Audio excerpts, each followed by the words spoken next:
Hello. Hello again. Welcome. Welcome back to the Dark Souls of podcasts. Yeah, it's TM. I'm I know it. I came up with it, but I keep forgetting the catchphrase. Well, it's okay. That's why I'm here. Yeah. I'll just say the catchphrase. You gotta. Because I'm the one that likes the order around here, I guess. Yeah, every time we come back. Yeah. So say Yeah. it. I did. Why is it the Dark Souls of podcasts? Because it's the hardest one to listen to. That's right. We're setting a standard now. Yes. All right. Yeah, we have to. So no matter what we do on the channel, like on the gaming channel now, it can't be this tough. No. At the top of every episode, we have to say that now. Because it's just the first thing that people should hear when they click on one of our videos. It's so that they know we know that what this is. Yeah. Right. It gives a little viewer and creator bond where we're on we're on the same level. It's an even plane. Just we know we're self-aware. We understand. So everything's just back right with the world. I got my bathrobe. I remembered it. Yeah. There's no Mo there's no third person. Yeah. It was cool, but Yeah, it's just us. That's how it works. And a cat. Yeah, and the cat and candle. And a candle. Only the cat is trying to make those two things the same thing, but That's true. We did it again. Rambling. We both recommended movies to each other. Yeah, and turns out that these are actually pretty similar. Accidentally. Yes, that was an accident. Oh man, we got a lot to talk about. I think I was really looking forward to it. Really? Okay. Is it just is everything that you have to talk about how similar these two movies are? No, that's good. But I know you wrote notes down. Yeah, I did. I will say right off the top that you might have to drive on yours a little bit. Oh, I don't know if I could do that, Chief. But I had a lot to say about my own. Oh, cool. I have a lot to say about yours too. So okay, cool. Great. We both double dipped into the wrong one. Well, I do have stuff for both of these. But yeah, we this was totally unintentional. We both recommended movies, and we think that they're relatively similar. This is how I summed it up. Okay, I put it right at the top. I was like, these films are kind of similar in a way. They're both set in high school with strange conflicts, unique tones, and offbeat characters. They both tackle a range of themes and in a somewhat ambiguous fashion. Yeah, you're right on the money. So, yeah, that's why these are similar. I mean, we're going to talk more detail with how these are similar, I guess. Yeah, but I had no idea what your movie had in store. I knew nothing about it except the name. Same here. That I should watch it. Same thing that it's the name. Yeah. I didn't think, I should watch this. I just heard the name like a long time ago and didn't expect what I got out of it. Right. And I had no idea what to expect from the name of your movie, which we can start with now. Cool. Heathers. That is a transition and a half. That's impressive. Yeah, Heathers. The movie that you recommended to me. I don't know what year this came out or who directed it. 1988. I don't know who directed it. 88. And really, I think this is on Disney Plus, isn't it? Directed by Michael Lehman? I don't know how to pronounce that, but yeah. Wait, Disney Plus? I don't know. I guess so. I think maybe not. It's not where I watched it. I watched it on Prime. Well, yeah, because this thing is really kind of like a Disney movie. I guess maybe. Well, it frames itself that way, like right in the beginning. Yeah, I could see that. Yeah, I'm guessing when you watched it on Prime because it was free on Prime. I don't know. Okay. Or it's good to know, so I can rewatch it again. Yeah, it's also on Hulu. Because I really like this movie. Spoiler. Okay. What did you think? I would say I liked it. Dope. Yeah. I guess we should get into why we like it. Well, yeah, you usually like to be like general really quick. Yeah. General thoughts. I liked it. I think I could have liked it a bit more, but I definitely could have liked it less. Overall I enjoyed it. My top notes are just one thing that I think stands out about this movie is that it's kind of extreme characters in a mundane setting. Yeah. So it kind of strikes that contrast pretty well of that's what feels kind of offbeat about it and gives it the tone that it has, cuz it's a surprisingly outrageous film. It is an outrageous film. I don't know how else to describe it. It's extreme, outrageous. It's just but it really also acts like it isn't at the same time. Yeah, well, to me, this movie is just a great time. Right. So I guess we gotta give a synopsis. Yeah. That's what we do. So Mr. Robot, he's in this movie. Did you even know that? Did you notice that? That the crazy young lad that are no spoilers for Mr. Robot, right? No. The crazy young lad that our protagonist, Veronica Sawyer,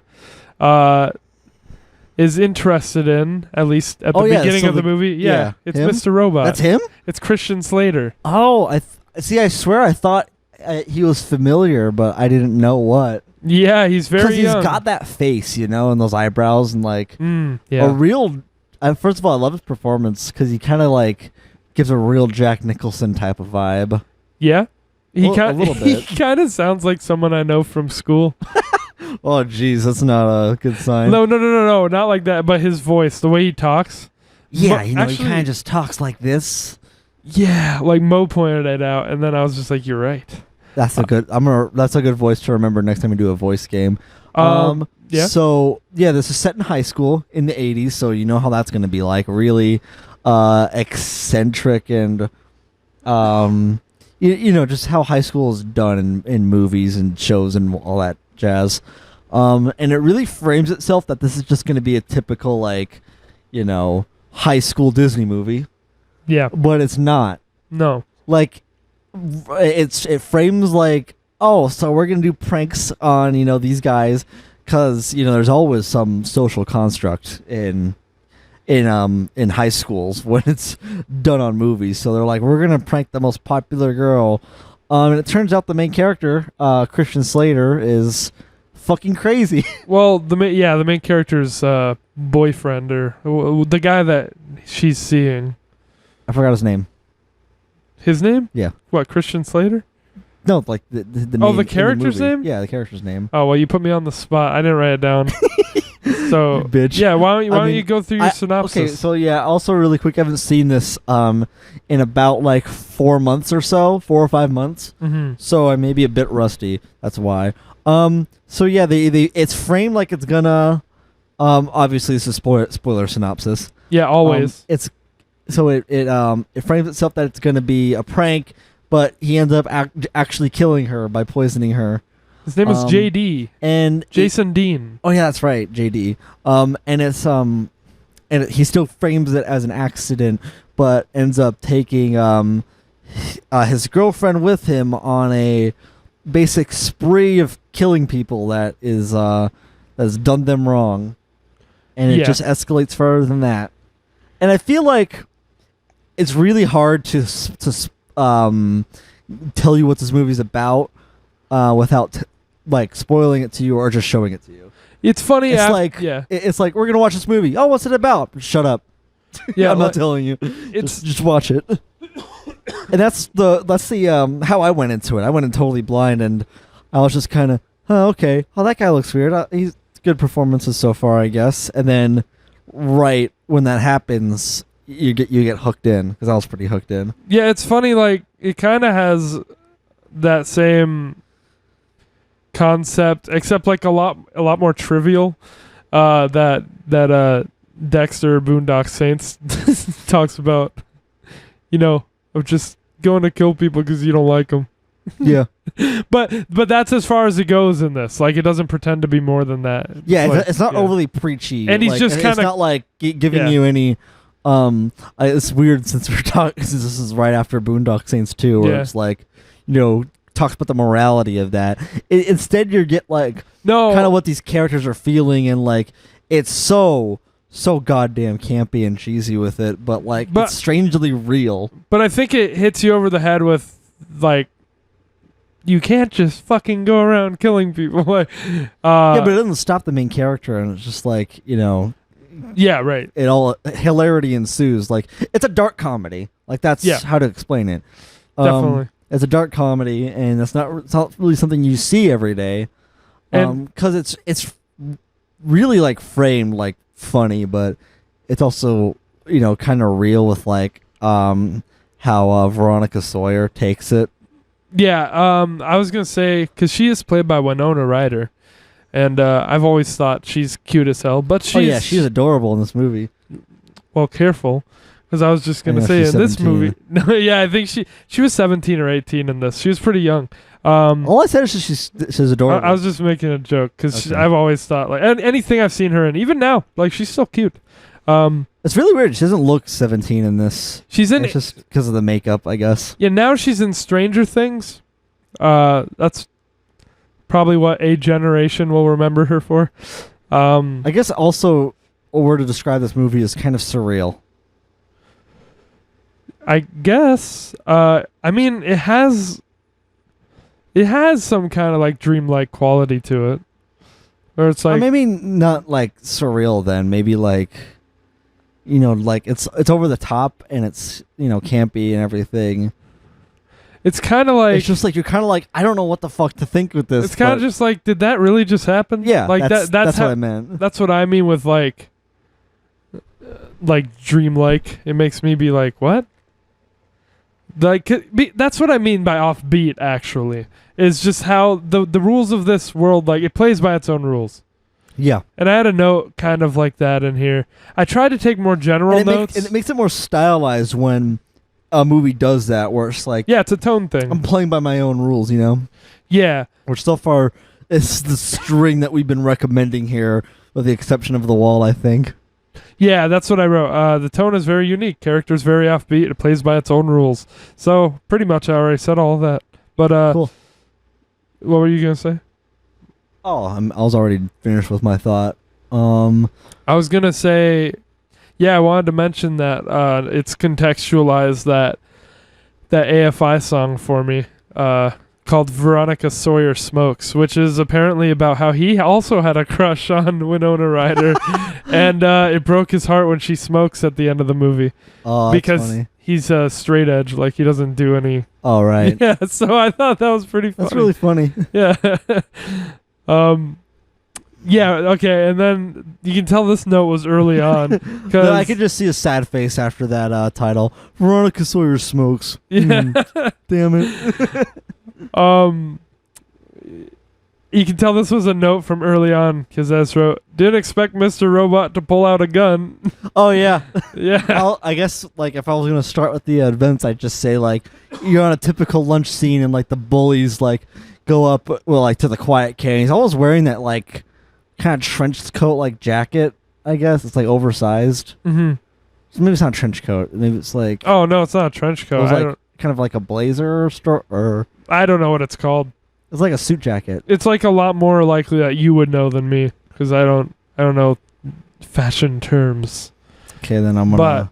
Oh, you're looking it up? I'm just gonna look up quickly J.D. Heathers, because he always wears that same jacket. But yeah, he pulls a real gun on the bullies, Yeah. and so that's immediately like setting up that What, conflict premise? no, yeah, setting up the premise that like, oh, this is gonna be like just your typical tropey high school thing. Just kidding. He pulls a gun on them, and like, doesn't he shoot at something? Not them, like. But he shoots the gun? No, Like he fires shoots, it? but it's blanks. Or they stay at the blanks. You don't know. Well, we do know because they live till later. Well, did he shoot at them? I thought he maybe shot at the wall or something. I don't know. He pulls out the gun and it cuts, and then it's like spoken, like in dialogue. It's said that it was blanks. Oh, so it looks like it's like a leather overcoat Yeah, thing that he's constantly wearing. because it's like, There's a lot oh, of fan art. you made them piss themselves. Like it was like I saw it as like, yeah, it was blanks, but it was foreshadowing for sure. Oh, there's some cool fan art. Yeah, yeah, definitely foreshadowing. I mean, just one look at this guy's eyebrows, and you're just like, oh, damn, I'm in for one hell of a Friday night. The eyebrows that won't quit. It's just the Jack Nicholson eyebrows. He's just the whole tone of his character is, I hate this bitch. Let's kill her. Yeah. and him. But and he talks like really whoever. He talks like really soft, and he's just like quiet, but he like still kind of acts and dresses like the bad boy. Like he's got a motorcycle and he smokes. Yeah. No, I mean, not to get like too ahead, but his character makes me uncomfortable as this movie goes on. Well, yeah, that's kind of the point. Yeah. Like as soon as you're introduced to him, I think in the cafeteria, I was just like, he talks weird. He's up to something. I don't like that. You can never know like if he's serious or what he's thinking. Right. I think that's done deliberately. Like he's a mysterious character, and that's why like the girl is drawn to him. Yeah, I didn't expect that there was going to be such conflict between them, but I know it. I guess it wasn't predictable for me.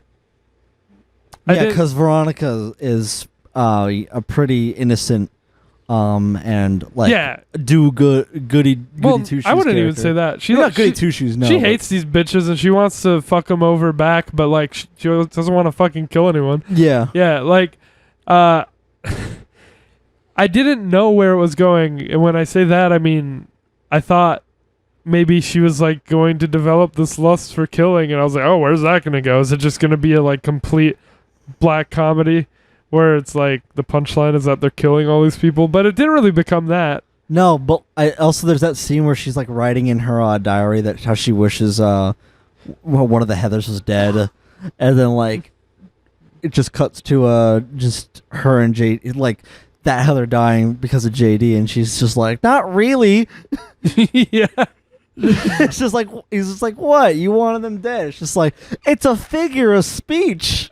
Right, and then it only goes downhill from there. Yeah. And it's like it kind of like kind of plays on her like, of course you knew that we were going to be doing this. You just didn't like realize it. Like you hid behind your innocence or whatever. It's like that's that when they were arguing in the car. And I didn't know if this movie was going to like make something out of that where we realized like, oh, she really did want these people dead. Like it felt like it could have been some setup. I think it's kind of like a more shallow commentary where it's just like, yeah, it is. Here's something for you to think about, but we're not going to really put more energy into that. No, yeah, I agree. agree. Just like, think of that. See ya. I agree. It wasn't like it wasn't really trying to be terribly thought provoking. It does kind of make the character feel a bit more real though. Yeah, I just I was kind of surprised by that, especially because it's from the 80s. Like, if there's a scene like that now, and the guy's like, you wanted to, but you just didn't know it, or something, like, then you know that it's trying to preach to you that, like, this character is coercing her into believing something. But, like, back in the 80s, it might, like, later in the movie it's revealed, like, oh, she really did want to be killing these people. Right. So, like, this surprisingly has a lot of depth for just being an 80s film. Yeah. Whereas, like, other films would just be like, fuck it, dude, just kill everyone, you know? Yeah. Just like, that's the movie there, see ya. Yeah, it like, wasn't... It kind of, like, has, like, a resolution and a message almost. Yeah. Oh, yeah, it really drives home the feeling that we just... The idea that we all just idolize the dead. Oh, yeah, I actually had notes about the theme, which is, I think, that to a degree. Because the theme was a little confusing. It felt like it wanted you to take something from it, but it was kind of like whatever you want to take from it. What do you take from what this, do you really? take from it? Like, because I wrote down... Just like, does nothing matter and just violence is hilarious? Or yeah, like, because I was like... Is this like kind of... like drowned in our subconscious and like, you know, our primal nature to want to do these things, but we say no because it's bad. Yeah, I wrote a couple things that you could take, I guess. Don't be an asshole if you want people to give a shit when you die. And Right, but they still treat the assholes like gods when they die. That too, yeah. They murder people and then they frame them as suicide every time, and then that leads to like suicide becoming cool and romanticized at the school, and then because of the way like. Yeah, just they're adored when they die, and then and then it kind of like already plays a meta. Like I feel like it almost predicted the future, where it's just like, see how dangerous it can be when media glorifies suicide. Not gonna name anything in particular that's kind of doing that at this day and age, but it's bad. A certain TV series didn't get the message, and I think it shows. It also illustrates that, like it shows people, like it shows the viewers, like, wouldn't it be so ridiculous if these awful people got like super glorified and remembered as like, you know, great people if they died? Yeah. And like, you know, they're written like so over the top like that, so it shows you like it's stupid if we like, you know, if we pay respects to the dead if they're a fucking asshole. Yeah, but it also But then it's like, but it also says that these people don't deserve to die. Then it's like there's that line though, you know. Yeah, it's like it's right at that line. You see both sides go like right up to it. Yeah, it's like, I mean, you got JD, who's basically fucking Eddie, who's like, killing a person ain't no big deal. See, I thought you meant Eddie from Ed and No. Eddie. I was like, I don't see it. From Silent Hill too. Yeah, you've got him with that fucking This personality. school is full of monsters. How can you just sit there and smoke cigarettes? Yeah. Veronica, breaking my heart. Yeah, and then it's fucking. It definitely is like, take what you will from this, because like with the resolution being, you know, he goes completely Bonkers, and he tries to kill Veronica. And he tries to blow up the school. Yeah, at the very end there, and then he. And then blows himself up. Like, yeah, like it's he had kind of like what and what. He had a bomb on him, Yeah. so like, it was. I think that was supposed to ignite it or something. But like, Veronica puts up a huge fight, and there's like, you know, they're fucking bleeding. She shot him a couple times. Yeah. And so he staggers out all the way to the field, and like the bomb he rigged up, it like ticks down, and I think he says something super cheesy at her before he fucking explodes. But that's his send off. I don't remember. He explodes in the fucking field, and then Veronica's just like, "Oh shit!" Yeah, she's just smoking. Damn, whatever. Yeah, she was just on the staircase with her cigarette, and then like it cuts to like inside the school where there's like something like a class or a gym class or something going on, and then you hear like from outside, and then that's basically the end of it. Yeah. And then I guess she's goes back in and she's nice to the overweight kid. Yeah, there's and always that's that how, one like that when the doesn't credits fit in. roll. Yeah. Huh? There's always that, I was just saying, like, there's always that. It's the other thing with the high school trope. There's always that one kid that's overweight and doesn't fit in. Yeah, and it's like, look, the main character was nice to them. See, that's the sign that they went through a character arc. It's like, you know. Yeah. I don't like that, but I think this movie knows that it's, you know, kind of fitting that trope. That's kind of like the thing that it wants to leave you with, though, at the same time. Because that is when the credits roll. Don't be an asshole. That's what it's. Yeah. That's what it is. And I think, like, because of the rest of the stuff that goes on in the movie, I have less of a problem with that than, you know, an actual Disney movie. Oh yeah. That part specifically in question. But the whole like kind of motive that JD has is that he was gonna make it look like a mass suicide, like he was gonna stage it like that. Yeah, and even though really blowing up the school was like that, how is that gonna be a mass suicide? Like, yeah, and the theme that they were like going for there was like being a social outcast, right? Which of course this movie handles it with such extremity, as like because he's going on this whole fucking spiel about, yeah, I'm doing this because no one loves me. So what? And then he's like setting up his bombs, and then she like shoots his finger off, and he's like, "Fuck!" and then he stabs the bomb, and then it doesn't go off. Yeah, and it's really like it's over the top, but like it's graphic at the same time. Like, yeah, she shoots the finger off.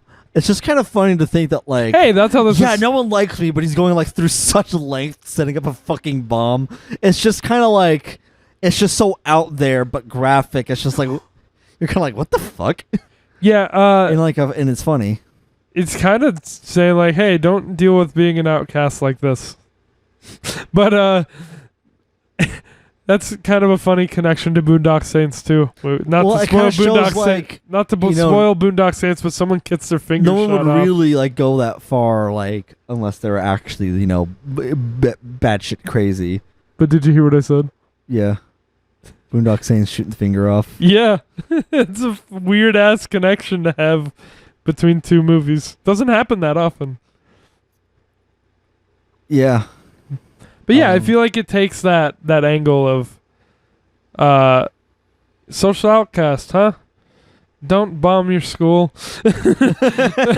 Please. And I really do like Veronica Sawyer. I get why the dude from AFI had a crush on this character. Yeah, it's kind of funny that like she's the only grounded one. The main, like she's the one that feels most real. Which I guess is why that's why it works. There's even like the group of the mean popular girls, and they're all named Heather. Yes, like that's gotta be Karen's. Yeah, I said if this movie came out today, it would be called Karen's. No, because Heather is like the name of the bitchy high school girl. Like, yeah, so like, it's done deliberately. It's like, what's the word? What the fuck's the deliberate? No. You may have had it. It's also with an S. Satire. Oh yes. Well, it satiricalizes the trope. Satirizes, yes. Satirizes. Yes. I'm like, I don't know how to turn this into an adverb. No, it's okay. Whatever. Anyway, yeah. So one of my earlier notes that I just didn't mention was just like, I get it, because you get it right away why it's called Heathers. Yep. And that was kind of nice. I was like, it's Heathersville, like Squidville, like in SpongeBob. Yeah, I said I'm glad I got a quick understanding of why the movie's called Heathers, because I was a little confused. And then once I learned there were people not named Heather, I was like, damn. Because I thought everyone was just going to be called honestly, Heather. I was a bit confused until I was like, oh, they're all called Heathers. Okay. Yeah. They're all named Heather, and that's why they call them the Heathers. Mm-hmm. And then what is it? Since they all die, right? And then Veronica puts on that red jacket, and then she turns into a Heather. What? Wasn't that a thing that happened? I don't know. Didn't she put on it was like a choker or something? And okay. I see what you mean. Okay. And she transforms herself into that archetype. I thought you meant something else. Yeah. It was near the end, yeah. Then towards the end. And then JD's like, "What have you become?" and all that. And then he gets obsessed with her. That's why he tries to kill her. But then she's not a piece of shit. So maybe it's also got something to do with being kind should be popular or something. They're not being fucking crazy. Also, it's really cool to see her outsmart the main character, JD. Why are you calling JD the main character? I thought he was the main character to me. Definitely Veronica seemed to be to me. I mean, you're probably right. It's just, I guess I was more focused on JD. That makes sense. But I did feel like it followed, I want to say Heather, but no, Veronica more. Yeah, closely. No, it did. Anyway, it was pretty cool that she outsmarted him a few times. Yeah. She's at least equal to him, just not as, insane. He got pretty aggressive and sexually aggressive, and it was really awkward. Yeah, that's a little tough to watch, but yeah, and I mean, I know a scene like that was more normal back then, and sometimes even supposed to be romantic, which is really fucked up. But I couldn't tell in the context of this movie. All I knew is it made me uncomfortable. I think Because she tries to get up a few times and he just keeps throwing her back down onto the couch. At that one point. I think my mind kind of blocked that out because I don't really remember specifically. Yeah, he was like throwing her down and kissing her, and she got up like 2 times, and he just. Yeah, I think at that point it's like where you, the audience member, is just like, oh, you want to fuck him up, you know? Right. Because like JD starts out really kind of like suppressed almost, right, like toned back, and like his character just becomes like it snowballs, you know, it gets crazier and crazier and keeps going. Yeah. I was just gonna say one of the scenes that I really liked is when they were in the woods and they were killing the jocks. Yeah, I think that's an important scene too, because then she realizes, like, for once, like, oh, he's serious about this. Yeah. And then he's like, really? You thought there were blanks in here? Yeah, right. Because, they took the 2 guys out and they staged another suicide, like a double suicide. Yeah, and it was because they were gay and couldn't live with it. Yeah, that was really funny, I think. Where it's just like, oh gosh, they're a homo. Yeah, and that's... Yeah. Oh, I was just going to say... That's not the word they used, I don't think. But no. They used a different word a lot. I want to hope that you had this quote written down, so I'm just I only wrote a couple. Probably not. It's super quotable when he's... The best line for me is when they're at the funeral and, like, the father is grieving and he just yells, I love my gay son! Yeah, okay, I laughed at that. I didn't write that down. Yeah, he's like, I love my gay dead son! Yeah, my gay dead son. So, like... I was told, like, that's the quote that everyone would just say, like, when they reference this movie. Right. Like, that's the one that they took away from it. But it's really good. I don't know, it was definitely campy. They had the one character, the one bully who kept being like, let's kick his ass! And then the other guy would be like, no, we're seniors, we can't do that. We gotta find a better way of doing this. We're seniors. We're too old for this. Yeah. And then, like, they just kick his ass anyway. Yeah, I just thought it was funny because it happened twice. Oh, fuck. Then, when they... I know it's a quotable line, too, and the bully's, like, going after that one kid, and he's like, say you love sucking big dicks. Okay, you love sucking big dicks. I don't know if that's quotable. That's a good moment too. Yeah. I thought it was really funny. Like, they're like, oh, they drink. I was like something like sparkling water or some shit. Yeah. Okay. It was just like, oh, they're homo or something. Yeah. They drink sparkling water and mineral water. Yeah. Yeah. I remember that. They made that bag full of things that would give away that, oh, they were gay. It's also really, like, it's pretty ambitious is the word. Ambitious. Daring that they that they did this kind of on the nose, like, homophobic jokes in the 80s. Like, about homophobic people? Yeah. Yeah. I see what you're saying. Where it was just satirizing it. Yeah, I guess. And, like, see how stupid it is for being like, oh, you like Shirley Temples, you must be gay. Yeah, you must be a homo. I don't know the I wasn't around at that time, so I mean, don't, neither was I, but yeah, I don't know. You know, like, even now it's like, yeah, I feel like gay rights and, like, is barely being accepted and, like, normalized. But it, like... So you can only imagine what it was like in the 80s. Yeah, exactly, which is why I'm surprised when I see anything that's accepting of, like, of being homosexual in a movie older than, like, 2000 or something. Like, also, like, in Boondock Saints, I was like, interesting. There's a gay character, and he's like, good men. Yeah, so it's really weird that the film industry and just a lot of showbiz was, like, way ahead of the crowd, being like, yeah, this is cool, and all of you should fucking stop it. Right. It's like, how can you possibly hate Freddie Mercury? You know? Yeah, that man's an angel. It always takes me off guard, but it's always also a little more. It's done in a way that would never be done today, obviously. Yeah, definitely, because they kind of they took that bit and they ran with it. You know, they like put it all behind it, and it would definitely be miscommunicated nowadays. Right. Like a lot of things, like, you know, different plot devices. I had that. Such. And my only other one was I thought it was pretty well, I thought it was funny at first, but then it just kind of became the way that like their dynamic when we're first at JD's house and his dad walks in, he looks at his dad, he's like, "Hey son," and the dad's like, "Hey dad." Oh yeah. I thought like, that was pretty funny. Yeah, their relationship was really interesting. I thought there was like there's something else here. I mean, no wait, it was like it showed that, wasn't it? Like, but they just kept, I don't know. As far like, as I could tell, wasn't it revealed that JD caused the fire that killed his mom? It may have been. I think so, but I don't know. I just really love the dynamic of him and his dad.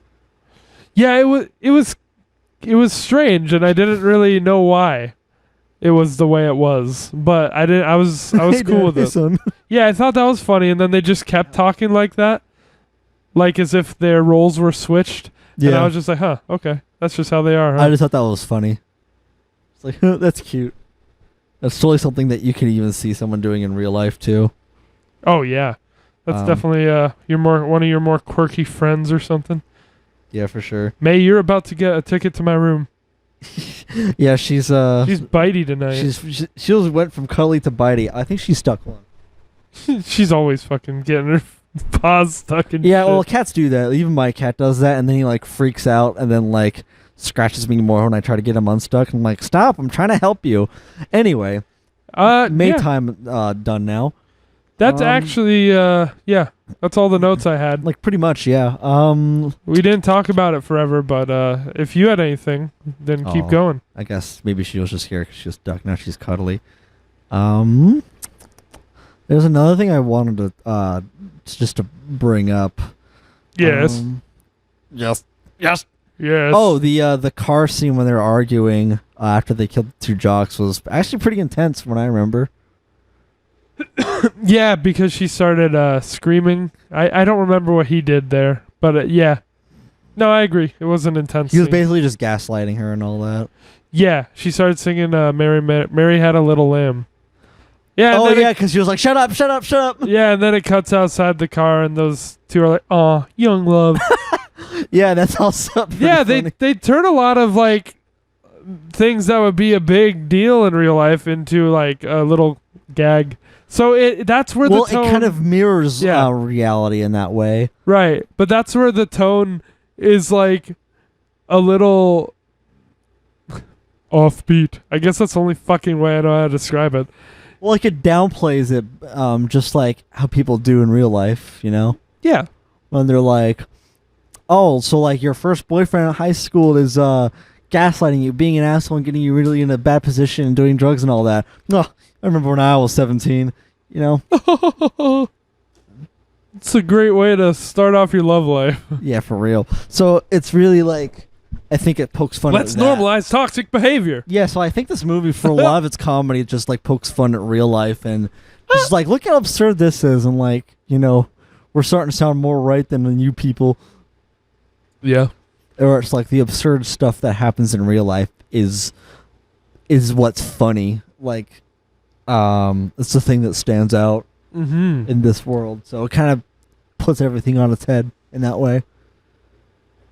Right. So I guess, do you have any closing thoughts? I didn't write any closing thoughts. I actually covered everything I wrote. Yeah, I enjoyed the movie. I guess I had one note. It kind of went away throughout the time, over the course of the film.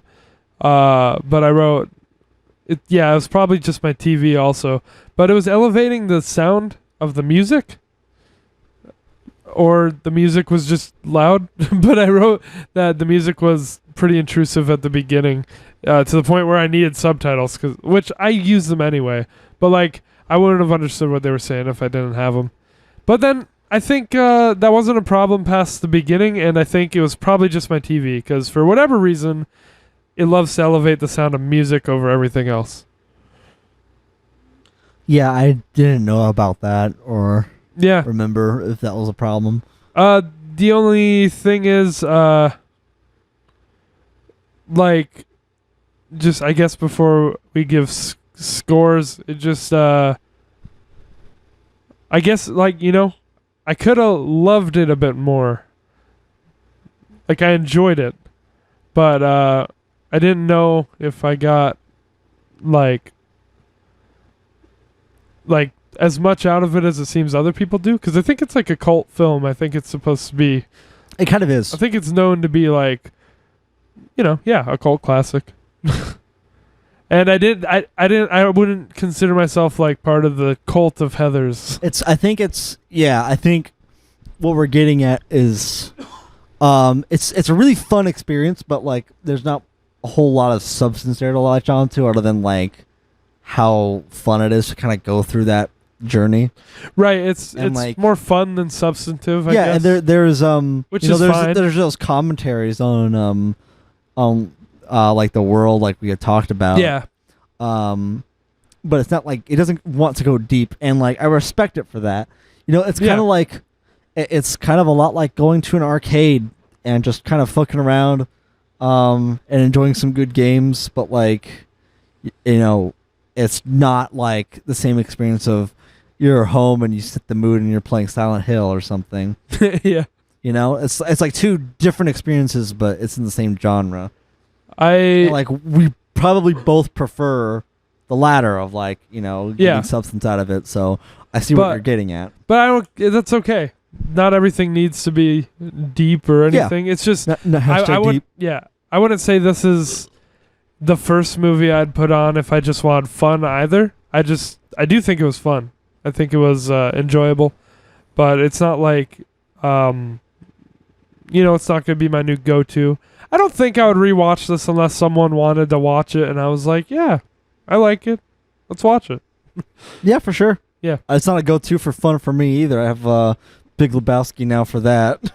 Right, yeah, I think I would go for something a lot like goofier. Yeah. But like I do like how this subverts your expectations, and it's pretty unique. And you really go show like someone else who haven't seen it. Yeah, right. It's a pretty unique movie. I'll definitely say that much. And I really did like Veronica's character. Yeah, I think I guess if you're done, for me, I think I would rewatch it like occasionally. Probably overdue on one.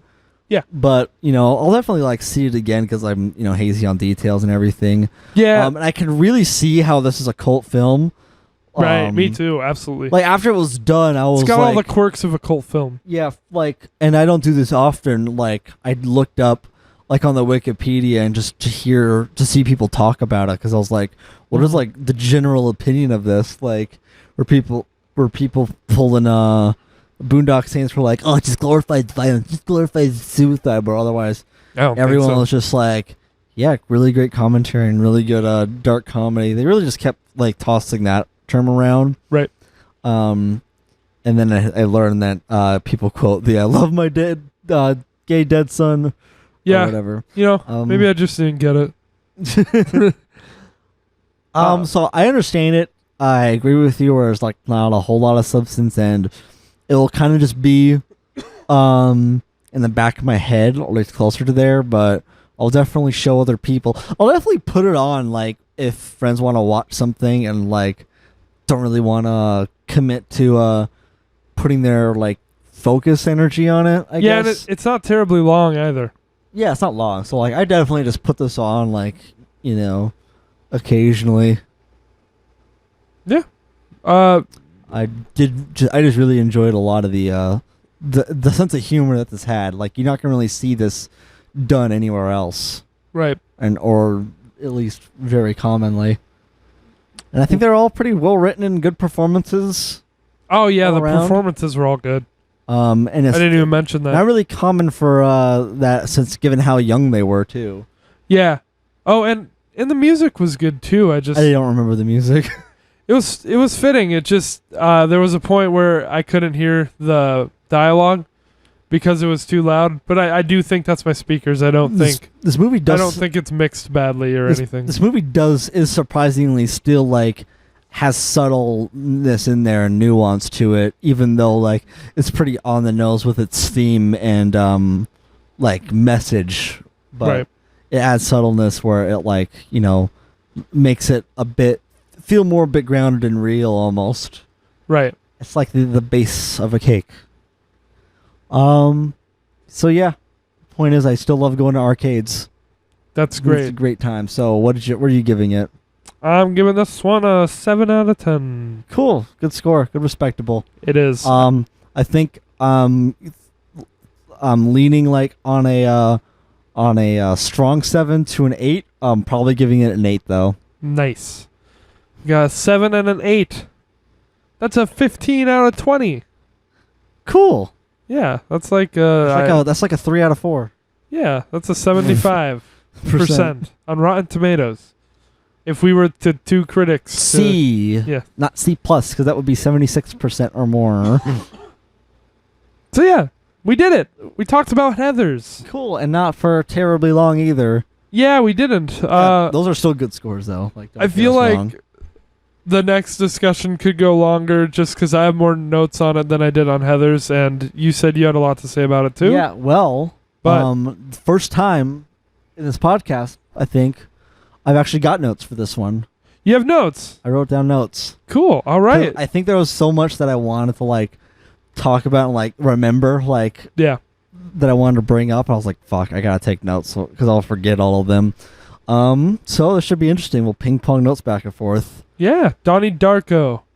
What did you think? 2001. I usually sing. Oh yeah. I don't know the year. 2001. It's 2001. Written and directed by Richard Kelly. What did you think of this? Well, so like Donnie Darko, that's the name of a movie that like I've heard like kind of recycled like in the early 2000s. Forever, yeah. Like Me too. But like really lightly, not like something that you hear as much as some like kind of underground stuff that you just never got around to. Like you heard it once, and the name has such a good ring to it, you kind of like leave it at the bottom of your sock drawer for like years and years. Right. And so, yeah, not what I expected at all from this movie. I figured. And I like how Same with it's me. even referenced in it, where it's like Donnie Darko. That's a weird name. Kind of sounds like a superhero name. Yeah. And I swear to God, I thought this was going to be like some Tarantino movie where it's like all Really? action based and everything. Yeah. Weird. Well, just judging from the name and Yeah, then like it kind of feels like an indie film or something. I watched this like a month and a half ago, maybe. So- so I'm new to it as well. I'm really glad I didn't get that and I got this instead. And during this movie, I didn't really know what to make of it and what I would Mhm. think. I didn't know what I was going to think of it. right. And then pretty much like near the second half to the end, I realized I love this movie. You loved it. I love it. That's great. I'm glad to hear that. Yeah, so we'll take this and talk and break it apart with notes. Right. So right off the bat, Synopsis time. Since we said these, yeah, but hang on. Since we started off with that, these films are similar.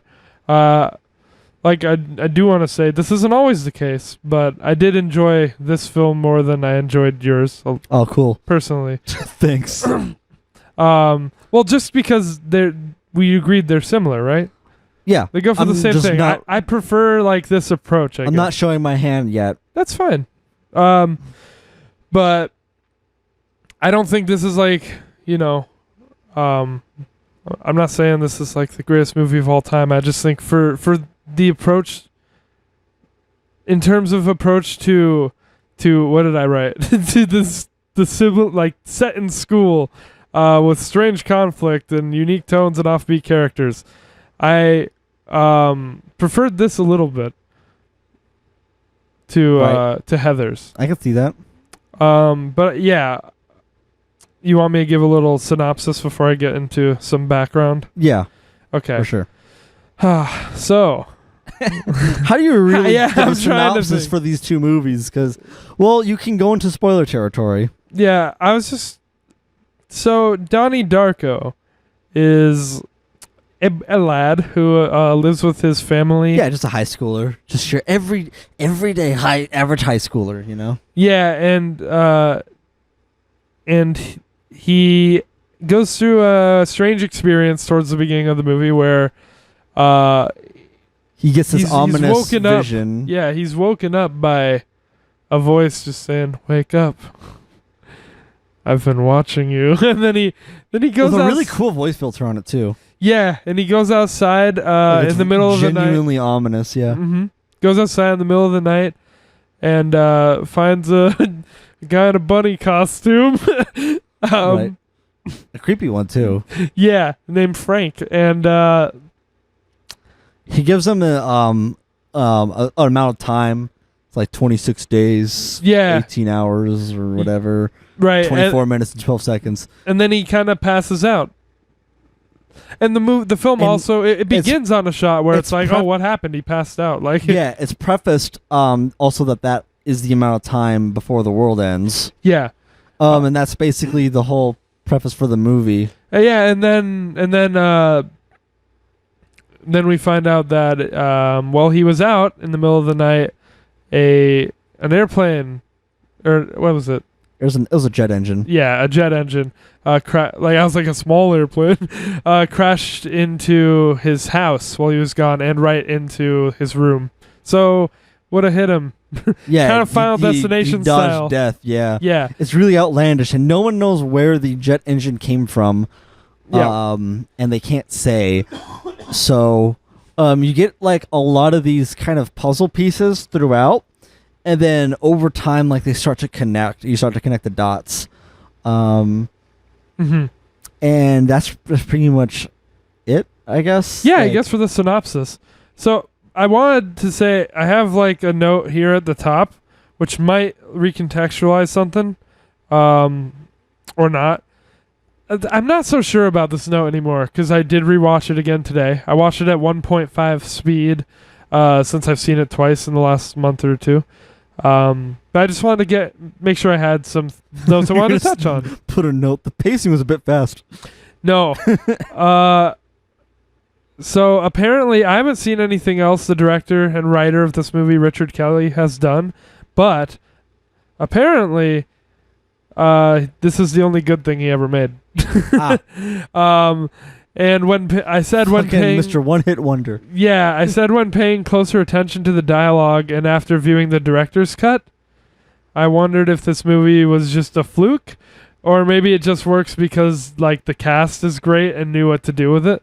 But it really works for me because of the tone, which I was like, maybe the tone isn't as intentional as it seems. I was like, if you really analyze the dialogue, it's like some of it's great because of the tone with it and the way that it's delivered and all this stuff. But then again, that is what a director does. They tell you how to deliver the lines and what you're supposed to be feeling and thinking while you're.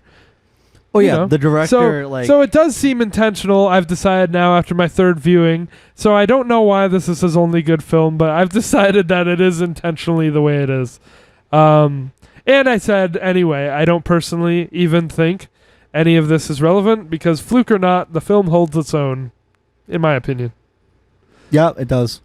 I don't really. You don't really need to know the whole his whole filmography to appreciate this movie. Right. Yeah. This is all I've seen by him too. And what was it? I have a fucking note on it. I rearranged my notes on this so many times. Fucking, I guess in order. I should bring this up here because it was at the beginning when the fucking dad with the leaf blower and he shoots Donnie's sister at her face. Right at the beginning, he's like, the dad's fucking great in this movie. He just has that smirk. He's just yeah. But I did put like all the quotes towards the bottom because this is a very quotable movie. Oh, I put the quotes as they happen. Yeah, half of my notes are just quotes, but that's you can what see I do. I got a lot of them. Oh shit, we both have a lot of notes. Damn. Well, I wrote also, yeah, because I've been teasing this to you for a little while here. Mad World, though. The song that plays at the end of the movie. Oh, you like the song? Me are familiar faces. Well, since I guess we're jumping toward the end, Something you might not know, I believe anyway, this version that is now extremely popular was made for the movie. Oh, Yeah. I didn't know. That's pretty really neat. cool. Yeah. Yeah, I appreciate that song just a bit more. Okay, cool. Because I think, and I know, Because it got I know, meme, that's why, and I just like, Yeah. since it was isolated here and actually like in a serious piece of media, I'm like, okay, yeah, it's a really good song. Yeah, I think like, I know it's way at the end, so we don't want to jump there, but it really worked for me as it's supposed to work in the moment that it played. So yeah, I agree. It made me sad. It makes me weep. Yes, it made me weep, but not really. So though. first note I have written down. Yeah. And a lot of these are just because like I didn't want to like there's some blocks of sentences, but I didn't want to spend time like typing it because I would miss something. I've got a lot too. So, yeah. So a lot of these are just kind of like throwaway lines. So like the first note I have written down is young Jake Gyllenhaal. Yeah. Right. Yeah, I mean he kind of looks like how he did in October Sky. Yeah, I figured. I haven't seen that movie, but And he does such a great performance. yeah, Like, I really like shit, him. like with this movie and like remembering October Sky, I'm like, damn, he's a really good actor. He was super young in this movie too. I've only seen him in this and in Spider-Man, which is funny because one of my notes actually was like, and you're the Spider-Man guy, so we'll see if you agree. But I was like, it's funny that he ended up an antagonist in a Spider-Man movie because at this age I could see him playing Peter Parker. Well, I half agree with you because like after the movie, I was just kind of like, he's playing Mysterio. Yeah, I'm he like, did. I was just like, well, why him really? I'm like, he still did like a really good job. Like, you know, Yeah. he's a really solid actor, but like Mysterio, I don't really see what other Spidey villain he would play as though. Yeah, I feel like he could be Peter. I don't know about Peter. Like at this age, perhaps. Yeah, that's what I mean. Yeah. He's a really versatile actor, so like he probably could. He could pull it off. Mhm. Like, yeah, to me, Peter is just kind of boyish, but like, when he is Spider-Man, he's like pretty like over the top and like trying to be Mr. Funny Man. Yeah, So I feel like he could pull it off, but like I feel like he could. seeing him in this role, it's kind of hard to be like, oh, he's Peter Parker, but like, you know, that's a tangent, you know. Yeah. And did you know his sister was in this? Like his sister in the movie was his sister in real life, so that's pretty cool. Oh, really? I recognize her too. Really? Yeah, that actress, because I think she I forgot her first name, but plays name's Gyllenhaal. she plays that the love interest in The Dark Knight. Oh, really? Yeah. Interesting. I think no, I was gonna say I think she was in The Office, but I'm like, no, she wasn't. I don't But think so. her face looks Yeah. similar to one that was there. So I recognize her like quicker than I recognized Jake. Yep. But yeah, so I just want to talk about how great a performance he gave. Yeah. And the dad too.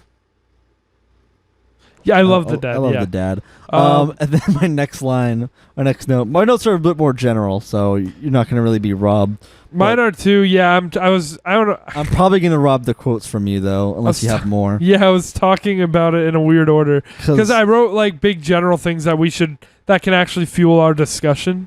Yeah, and we're definitely gonna like. I'm gonna feel that here too. There's a lot to say about this movie. Yeah, and I wrote this obviously since I'm writing notes. I'm writing it as I experienced it, so there are some things in here that I later like disagree with. Okay. But I'm gonna bring it up as I felt them at the time, to kind of walk it through. So, but my next note is fuck ass lol. Yeah, fuck ass. And a funny thing is, they said that in Boondock Saints too. They did. Yeah. Is this the connection of the movies? Yeah, because it's just everyone saying fuck ass. the Tourette's guy, he was like fuck Oh, yeah, ass, fuck and ass, then they're that's like, right. he called you a fuck ass. And this is the only other movie I've heard that in. It was really funny when the youngest sister Samantha was like, "What the fuck ass?" Yeah, and then how about you suck a fuck? How about you Oh suck a please, fuck? tell me how to suck a fuck. How I does really one wanna suck a know. fuck? Yeah. Does the ears thing. I fucking love their dynamic. And that's probably partly to do with their chemistry as brother and sister. Right after when he calls his own mom a bitch, that was like funny, but at the same time, like, aw. No, I wrote that down too. If you mean the same part, I do. Bitch. Yeah, then why don't you start taking the goddamn pills? She closes the door. Bitch. Bitch. That was so funny. And then she's like, our son just called me a bitch. I swore the dad looked at her. I swore he was gonna be like, were you being a bitch? But no, he was just like, he's just like, you're not a bitch. You're bitching, but you're not a bitch. Yeah. I like that. I'm gonna use that line. You're bitching, but you're not a bitch. Yeah. So obviously, like, I was watching it, and then I realized I should take notes. So a lot of this is also me scrambling to be like, okay, remember this. And then I think, like, pretty quickly, like, 10 minutes in the movies where you get that scene that you said in the synopsis, with Frank and the the foreshadowing and all that, which is really cool. Like when you go through the rest of the movie, but so he shows up back to his house to see like all the wreckage and everything, and there's a police sign, and I didn't write this down because I didn't have time, but I wrote it down up here, and just to make the connection with what was it yesterday? Boondock Saints? Yeah. No, it was Cube yesterday. Yesterday, last podcast. Yeah, I was like yesterday. He just kind of like told the officer, just like kind of like forced himself to his house, like, this is my house, and just want to say, like, damn, if he were black, he'd be shot. Oh God! Like, why'd you have to take it there? No, you're not wrong. I mean, I kind of got to this day and age. Yeah. Because like the officer like holds him back, and he really like pulls himself like away from him, like, yeah. It makes you resisting it. think about today. So it's like, man, if he wasn't Jake Gyllenhaal, he would have got beaten the shit out of at least. Right. So that's just a note that I want to get out there. Oof. Back to the funnies. I wrote. I guess this is just a more overall thing about the movie. That I feel like in this movie the story takes a backseat, and the plot and everything, and the film is driven by like a series of character moments, like Night in the Woods or even Firewatch, and that also has a lot to do with the plot being pretty ambiguous. Right. There's a lot to interpret here, but I don't know if you wanted to jump right in. No, there is a lot of ambiguity. We're going to have a lot of discussion. I've wrote some longer notes here. Yeah, I have a lot that I want to say. Honestly, you might be talking about it more than me, because I'll just talk about my interpretation and what that means and all that jazz.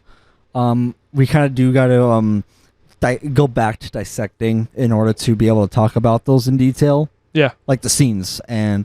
But overall, it's going to be kind of like general, like, this is great, this is cool, here's this line, here's what I thought, just like, I got quick sentences. Yeah, I tried to give us discussion topics here. Okay, so then I guess I'll keep going, and then I'll let you follow along. I wrote high school tropes. Yeah. As just like, I kind of was like, of course. Well, that's why I was talking about, like, I didn't know how to feel about this movie, because I was like, oh fuck boy, here comes the high school tropes, and like everyone looks like they're in their mid-20s, and the fucking social construct, the bully, the fucking fat kid that don't fit in. Yeah. Except this one's Chinese and she says, "Shut up." Yeah. Which is funny, but also like, oof. Yeah. I actually, that's the one quote. Fucking. Because they have the one guy who's like, "Go back to China, bitch," and I was like, "Yikers!" Yeah, that's a yikers moment. Oh, and there was another line there in the director's cut where he said something like, "I hope you get molested," and I was like, I see why they cut that. Yeah, really, fucking hell. Yeah. I told you to watch not the director's cut. Yeah, I didn't. So yeah. And this is also free on Prime Video too, with ads though. Really? Yeah. I didn't know that. It was actually kind of good that there were ads, because it gave me a moment to be like, yeah, fuck, okay, what do I think? And then write some notes down. Like, I had some time to digest it, right? Which isn't common. But since we have been watching a lot of movies lately, like the more I watch, the kind of harder it is for me to sit still through them. Yeah, Because I use a lot of brain power for them. There is a Karen in this movie. There is, yes, and that's my next note. It's the teacher, the Karen. I wrote a little list of Karen sins this was here. done. This is dumb, but I just said teacher hot as fuck, but not good lines. Not good lines? I didn't like the scene she was introduced in. Where she said, sit next to the boy you think is cute. I rolled my eyes at that one. I was like, fucking serious. No, that's not who I was talking about when I said Karen, though. There's another Karen? Yeah. Oh. The big old Karen. Oh, yeah. Oh, so literal, like, okay. Yeah. I thought you meant name Karen because that's what the teacher's name is, the hot one. Yeah, no, I was talking about the Karen. Oh, and just like kind of the way she was teaching, I just, part of me is just like, they could have gotten better lines or like better delivery in some of those lines. Because it just seems like kind of a contrived way of like, see, this is what a teacher would be like. I don't know. I dropped out of high school or something.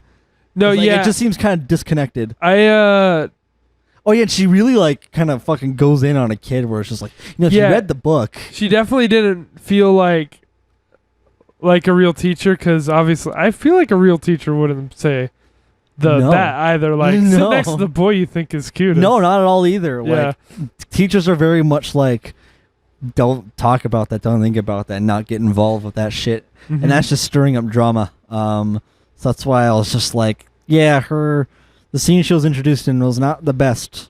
And I didn't like the lines. But for those reasons. But yes, I did write a little synopsis of Karen and her issues. Do I have anything else like before getting to that? Let's see really quick. No, I don't. So go ahead. Okay, yeah. So we've got this other teacher at the school who's a total soccer mom type of like she's church going, Bible clutching bitch. She's real upset about the school teaching sex ed, which I don't remember that debate, but which also like I thought about writing down because it was a parent teacher conference, and I'm like, parent teacher conferences always should just be abolished. They don't fucking mean anything. It's just where Karens go complain about what's being taught. Yeah, fucking precious child that could do no wrong, but carries a switchblade in his pocket. So her little list of sins, she doesn't think the kid should be taught sex ed. Tells the little girls before that they go out and perform that failure is not an option, and to swallow their vomit if they feel sick. Right, and that's a note I had written down. That reminds me of someone's mom. That's a note I had written down. Let's see. I think this is where like I kind of had the epiphany of like, oh, this is what this is about. Oh yeah. So I'll save that for when we get back to it. Well, I was gonna say, and then a little later in the film, a character who is revealed to be a pedophile is a good man and was falsely accused, and she starts a campaign to support him. Well, because throughout the movie she idolizes him, Yeah. No, but she of course has her daughters in a dance group, yeah, and she is yelling at the teachers that they need to go back to grad school, and it's like she's really written as like this super unlikable character, and I'm like, maybe it's because I'm so like used to seeing it. I guess now I'm like, why do they have to write them so like unreasonably unlikable? There are people like that. Now I know there's people like that, but that's the thing. Is that I guess in this day and age it's tough, with the whole anger thing. But it's just like I see it written down and it's like, God fucking damn it, like this again. I got to spend emotional energy getting upset about this character. Oh yeah. Like I guess I'm just kind of getting tired of that cliche or writing style or whatever. I totally could have seen you just sitting there like, God damn it, there's a Karen. That's what it was, pretty much. Yeah. I was like, I fucking hate her. I'm like a fucking hater. That's the point, is for you supposed to hate her, but that in and of itself is like, ugh. And I like how the mom also kind of spoke up against her ramblings too. Yes. During the teacher Terrence conference. Teacher Terrence. I forgot what it was specifically, but it is a good thing to note that only her mom and that hot teacher Karen stood out against her. So just write that down. Write down that the bottle fell over but did not break. Yeah. So I guess my notes start to get into like more of the meat of it here. Right. So then I guess really quick, I'll go over my stuff in order until we get to a meaty part you want to talk about. Just the little notes that only people who saw the film will definitely understand. Well, yeah. I mean, here's a couple more. Here's another quote that I know you have written down. What's the point of living if you don't have a dick? Yep. Yep. I knew you'd like that, and I was like, I don't know. Ask a girl. What's the point of living if you don't have a dick? What's the point of living if you don't have a dick? Yeah, they were talking about Smurfs. Yeah, they were talking about Smurfs and getting like, and yeah, I knew you'd like that. Well, Jake gets really fucking like butthurt about it and like actually like gives them facts and fucking just destroys them in an argument. Papa Smurf didn't create the Smurfs. Yeah, or whoever the fuck. Yeah, I don't know shit about Smurfs. It's the villain, something with a G. It was like Smurf spy, but like the overwhelming goodness of the spirit of being a Smurf, like it's just like he got like they're so asexual. Deep What's the point of living into fucking Smurf lore? Yeah. So yeah, what's the point of living if you don't have a dick, man? And then another quote that I've written down, more or less for me to like take it apart narratively is, it's meant to be ironic. And I wrote that down because it was the second time they said that in the movie. And I thought, like, that's important. I'm going to write that down. It's meant to be ironic.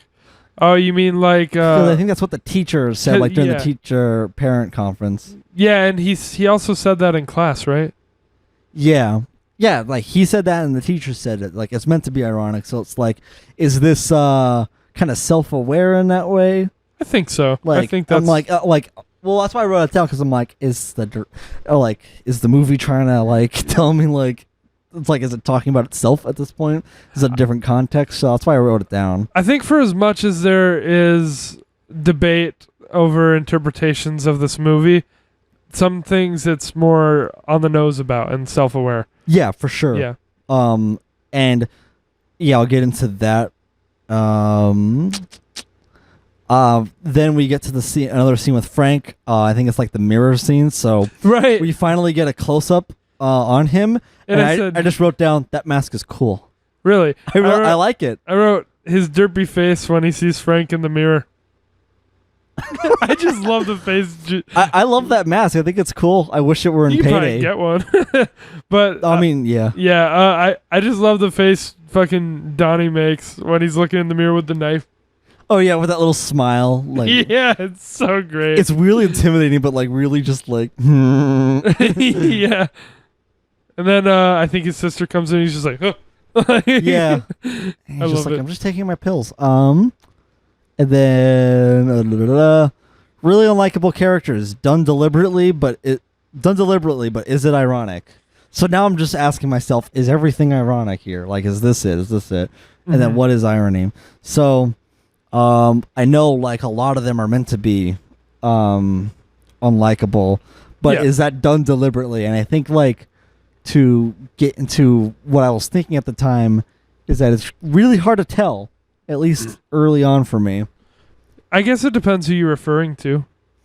The Karen, the principal, the Karen is absolutely not supposed to be. Yeah, because... no, I know it's done. It's like they're not supposed to be likable, but like... Because that in and of itself is like kind of a tough trope, to just demonize characters.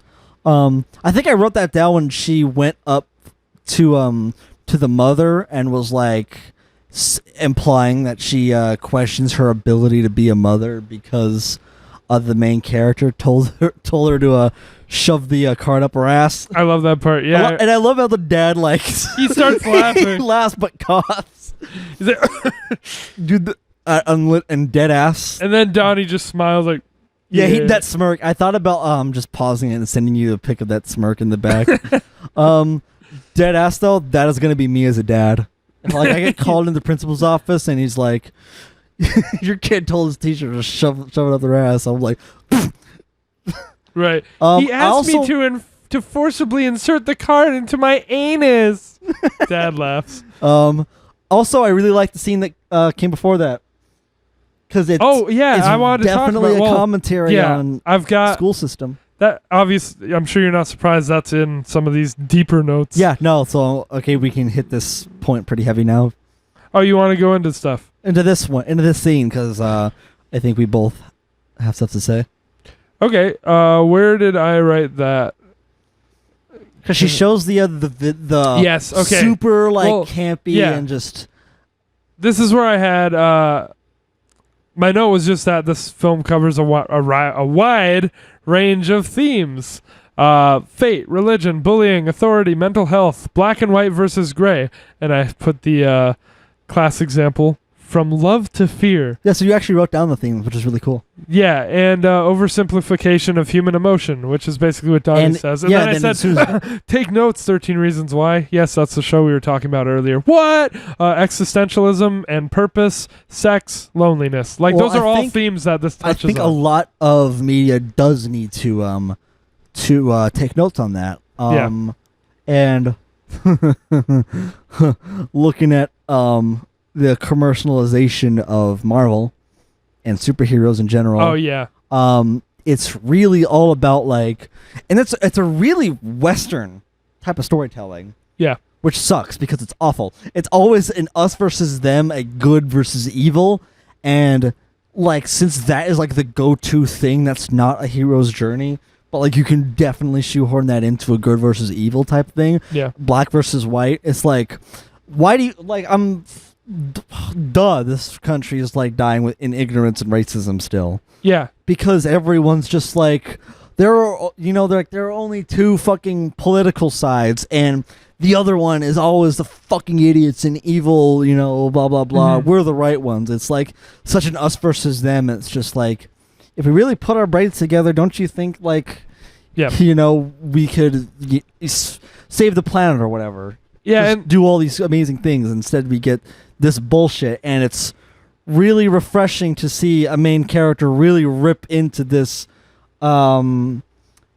ignorant and because purposefully innocent teacher. And it's also ironic that she's the one that preaches the most about fear versus love, yet she's the most fearful character. No, she's afraid of the truth. Well, she I would say she kind of I can't think of it, what Trump does. He wants people to be scared. I'll get to that. Makes people scared. I'll get to that. Yeah. That's kind of what she sells to her students.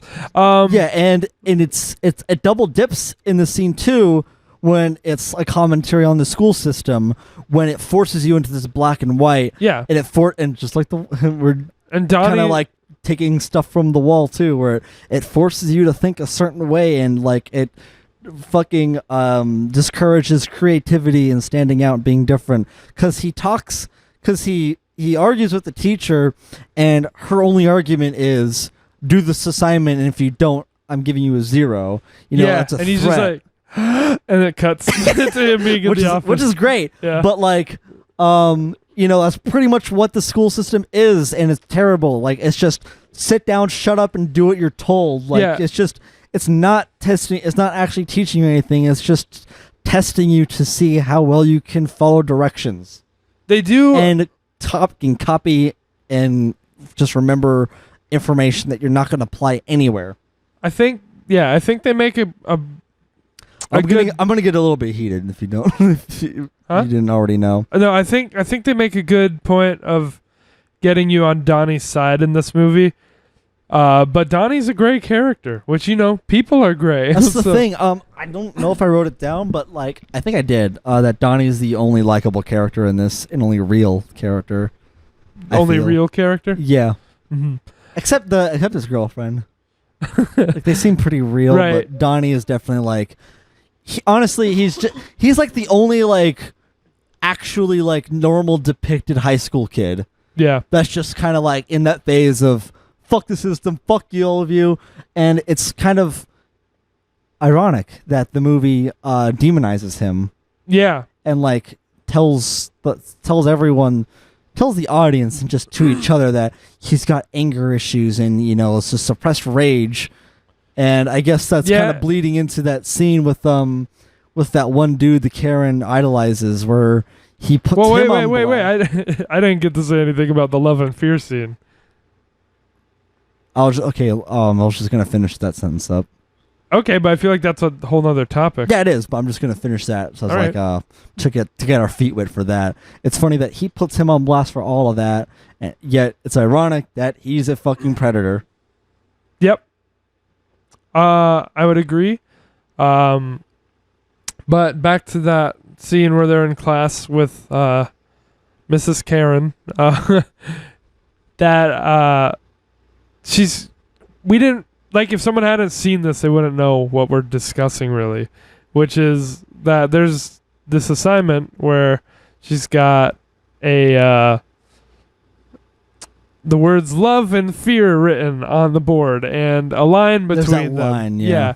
And gives students scenarios and says, read these cards and with the scenarios, and then come up and place your card along the line of what range of emotion this would be in.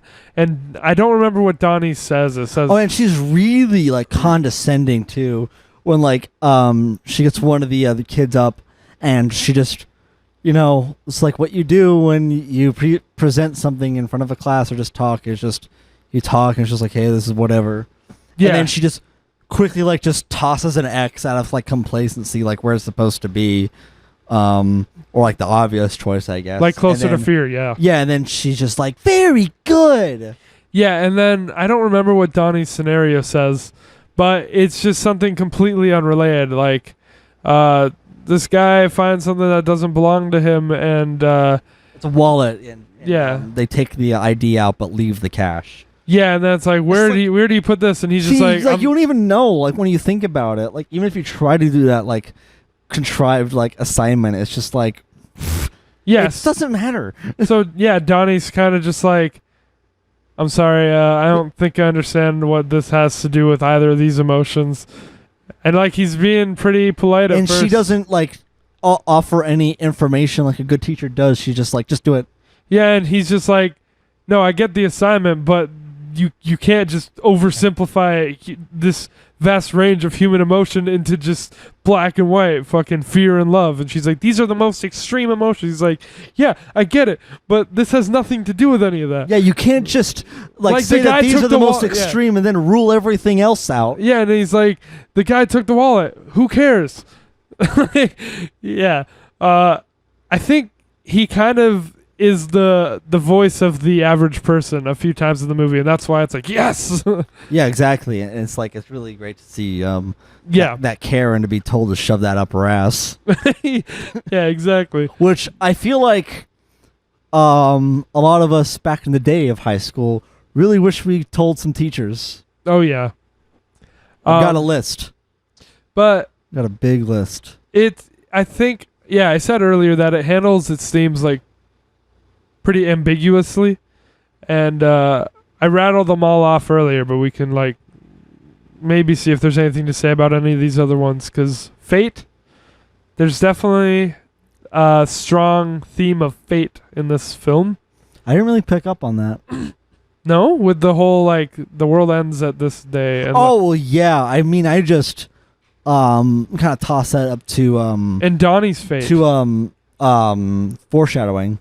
Donnie's ultimate fate. Well, yeah, I like its fate. I just meant that as this is a deadline of where we expect the these events to line up. Yeah, and for it to make sense. So. Well, I think it's definitely a big theme here, because there's also we'll get to there too, but the bubbles coming out of his chest, and it's I feel like you saw God's path of what you're supposed to do, and then but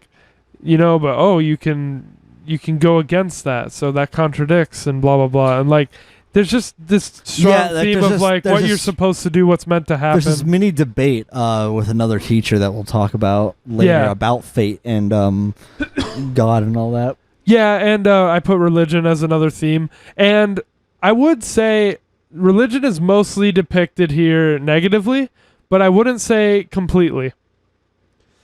I would say that it leaves religion open to be a valid interpretation of some of the events in the film too. So I don't think it's completely a negative interpretation, but it is definitely a negative, like a negative commentary on someone who's like that fear and love teacher. It's not. Yeah, it's not a criticism on religion in and of itself.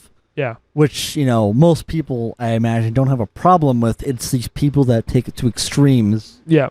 And forcibly insert their philosophy into children. Yeah. I'm pretty sure everybody else got the metaphor there. Yeah. They say you should have. Right. And my next theme was bullying, which I kind of had its own point on, because it said like the message regarding bullying can be like a bit confusing, because, or at least I could see someone misconstruing it, because there is the point later in the film where it kind of seems like it's saying like, you deserve to be fat or bullied if you aren't going to do anything about it. Like Donnie starts saying like right to that religious fanatic guy. Who comes in to speak on safe or not safe sex, just like about don't have sex or you'll go to hell, basically, or don't do all this and that. Right, abstinence, and that, like he's also giving like awful advice, and it's like, this public figure is such a fucking washed out, campy motherfucker, type of fucking Mr. Rogers type of bullshit, except not at least Mr. Rogers. No, wait. Mr. Waters? Mr. Waters. It's Roger Waters' birthday today, actually. Yeah, fucking that dude with the fucking red jacket. At least his message. It's definitely not Mr. Rogers, but whatever. Maybe it is. Yeah, it is. Anyway, at least his message is all about spreading friendship and love and all that shit, and be kind to your neighbor. But this is just like, you have to follow this set of philosophy, and if you don't, you're a hateful and fearful person. Yeah. And and like he tells like this really small kid that he asks like, how should I protect myself when it comes to bullies, which is a very important thing, and he just tells him you shouldn't be having to rely on violence, you hateful kid. Learn to love yourself, and that's it. And he's just like, oh, okay.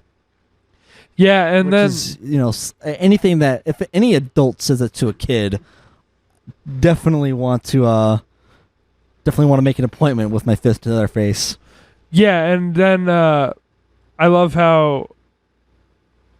Yeah, like I guess in these scenes, like it's obvious that they're deliberately like written to be unlikable, because then Donnie comes in. Yeah, and like the superhero. That's what this note was. To give them shit. It seems like almost he's the character you root for, and he's saying like, oh, well, if your sister's fat, why don't you just fucking stop eating Twinkies and sitting there all day and go out and ride a bike?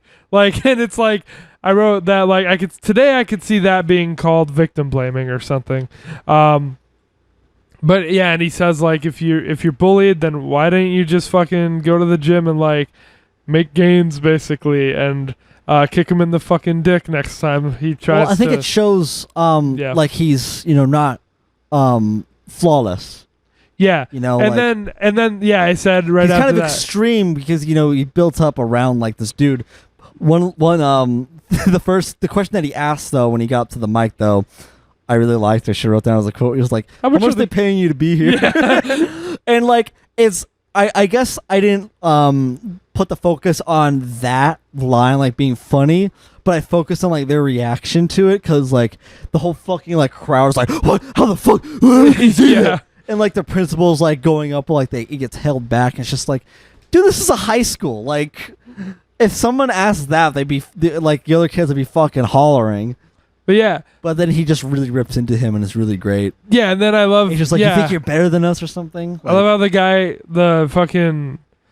he seems like just basically a fucking preacher. He's like... Yep. And he's like, I love how he calls him like troubled and confused and afraid. And he's like, yeah. I am troubled and confused, but I think you're the fucking Antichrist. And then like everyone loses it. But like... Yeah. I just love that... kind of like just fuck you type comeuppance. Like he didn't even try. Like there's just some people you can't even bother fucking arguing with, and instead just call him a dipshit.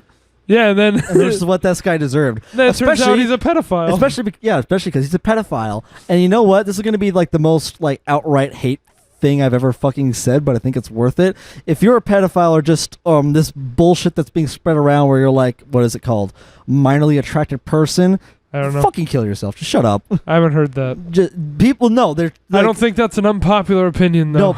No, you haven't heard like pedophiles now are trying to like be within the LGBTQ community. Oh, I guess so. Whatever. Of that's sexuality. Yeah, it's. You deserve a stupid. flamethrower to the balls and tied to a fucking train. I don't care if you're a minorly attracted person and watching this. Stop and then go hang yourself. That's it. So existentialism and purpose. That's some big themes in this too, which makes sense, I think, because to me, I kind of got that like. Well, to me, this movie's kind of about Donnie getting to. Because obviously, and this will like open another discussion in a bit, but obviously Donnie has his fate sealed in this movie. Yeah, I kind of got the feeling of like existentialism a bit. It's kind of more when he's talking like, to subtle. when he's talking to his therapist, yeah. Which are some good scenes, I think. Well, I wrote down. Here's another one. Well, hang on. Okay. I see like this movie kind of as Donnie getting to, like, the chance to have, like, those experiences in a condensed time that, like, you know, since ultimately his character isn't gonna make it out of the story alive. Yeah. Like, the film basically ends when he has sex, which, you know, another thing I wrote for a theme in this movie is sex, definitely. And you see his sexual repression with the fucking Smurf comment. What's the point of living if you don't have a dick? And the therapy scene. Yeah. I love that part. I don't honestly think about fucking my family. I think about fucking my family. That's gross. And he like smiles weird and talks. That's gross. He's just like married with children. Just like what? And it's like I just close my eyes and think about fucking Christina Applegate. And then he just starts like unzipping his pants and starts touching himself. Yeah, and then she like snaps her fingers and he's so, like, oh. Yeah, so like it's hypnosis. Yeah. I was just gonna say I really like looking back, I really love Jake's like performance for that scene. Yeah. It's like that's really good. And at the time it's really nuanced too because he was like, I don't think about fucking my family. That's gross. Like that's gross. Like his smile just goes away and his voice changes. It's gross. Yeah, there's a lot of like nuance to his role that he plays. Yeah. But at that time I kind of overlooked it because I was just more like trying to get the bigger picture because I know, well, obviously like, I knew there's more going on here, you know? Yeah.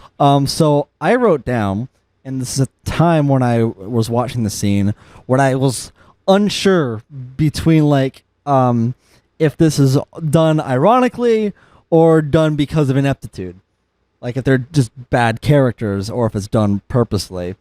That's what I was thinking at this time, like as I'm watching it first time through.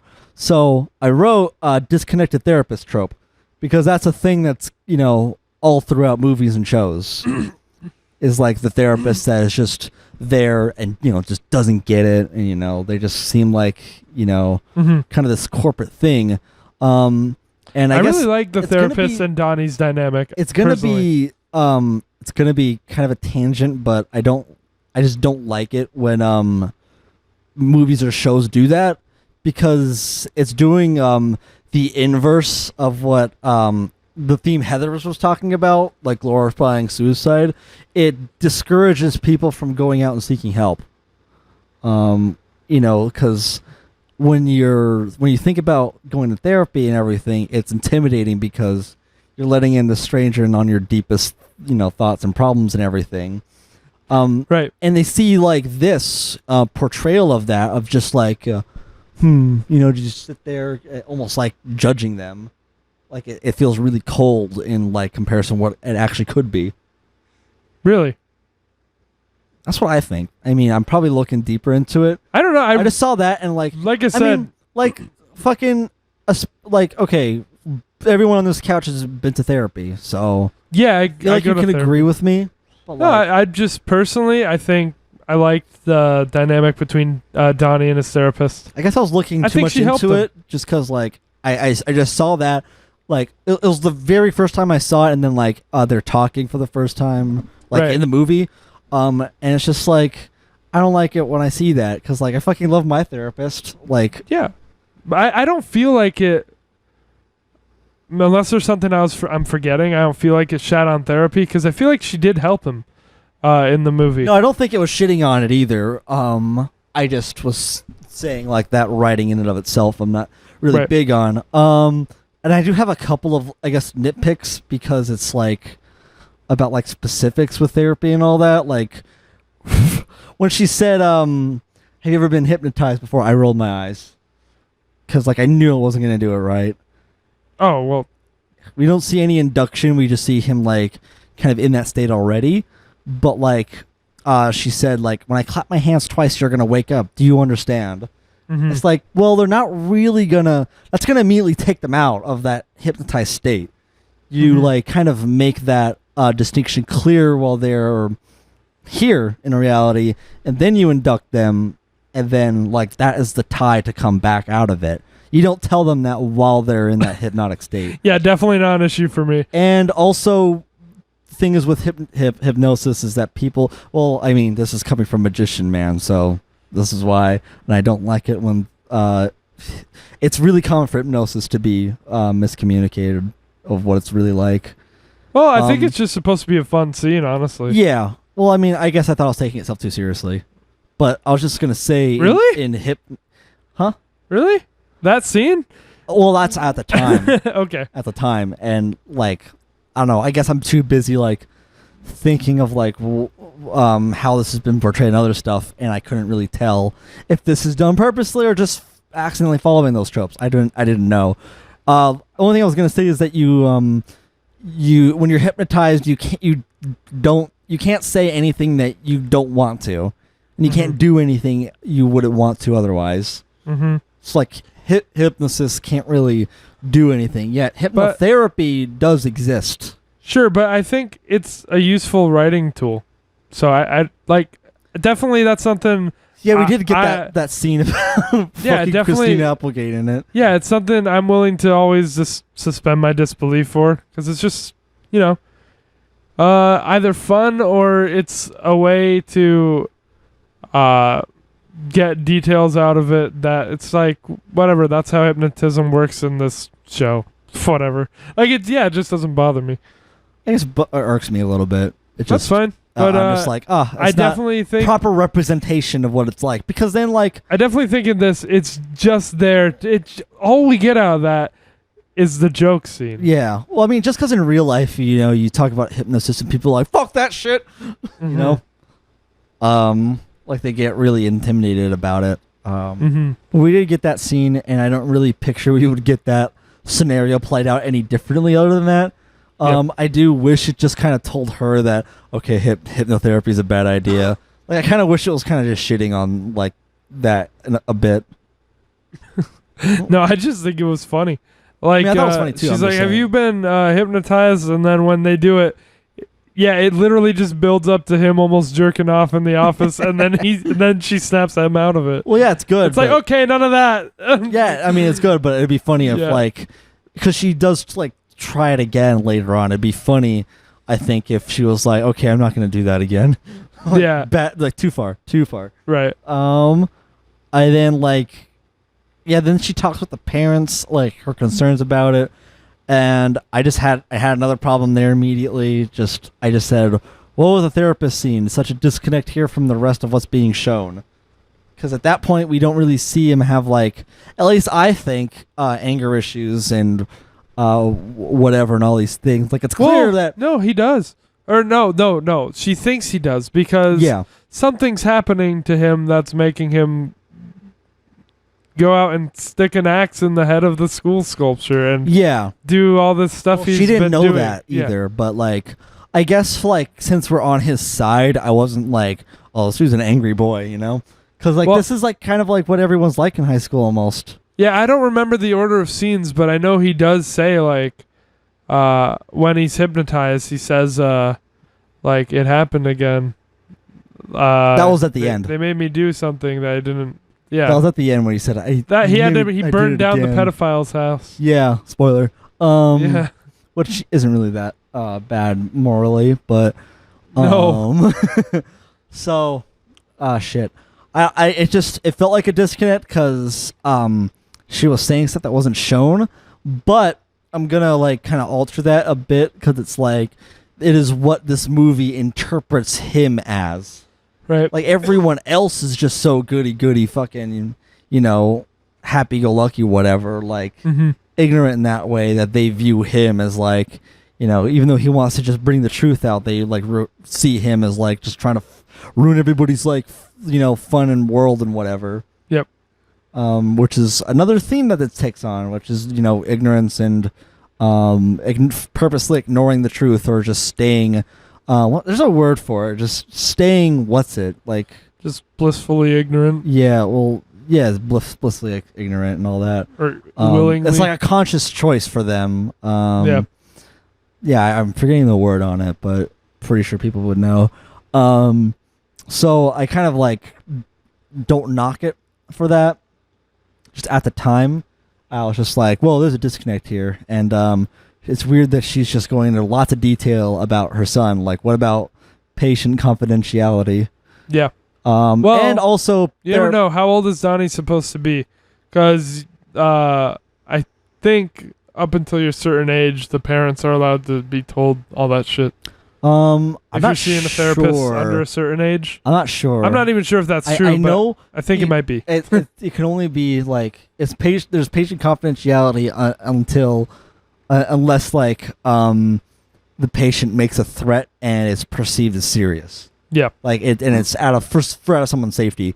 And they only tell the party that was directly referenced, not other people. Also, therapists can't prescribe anything.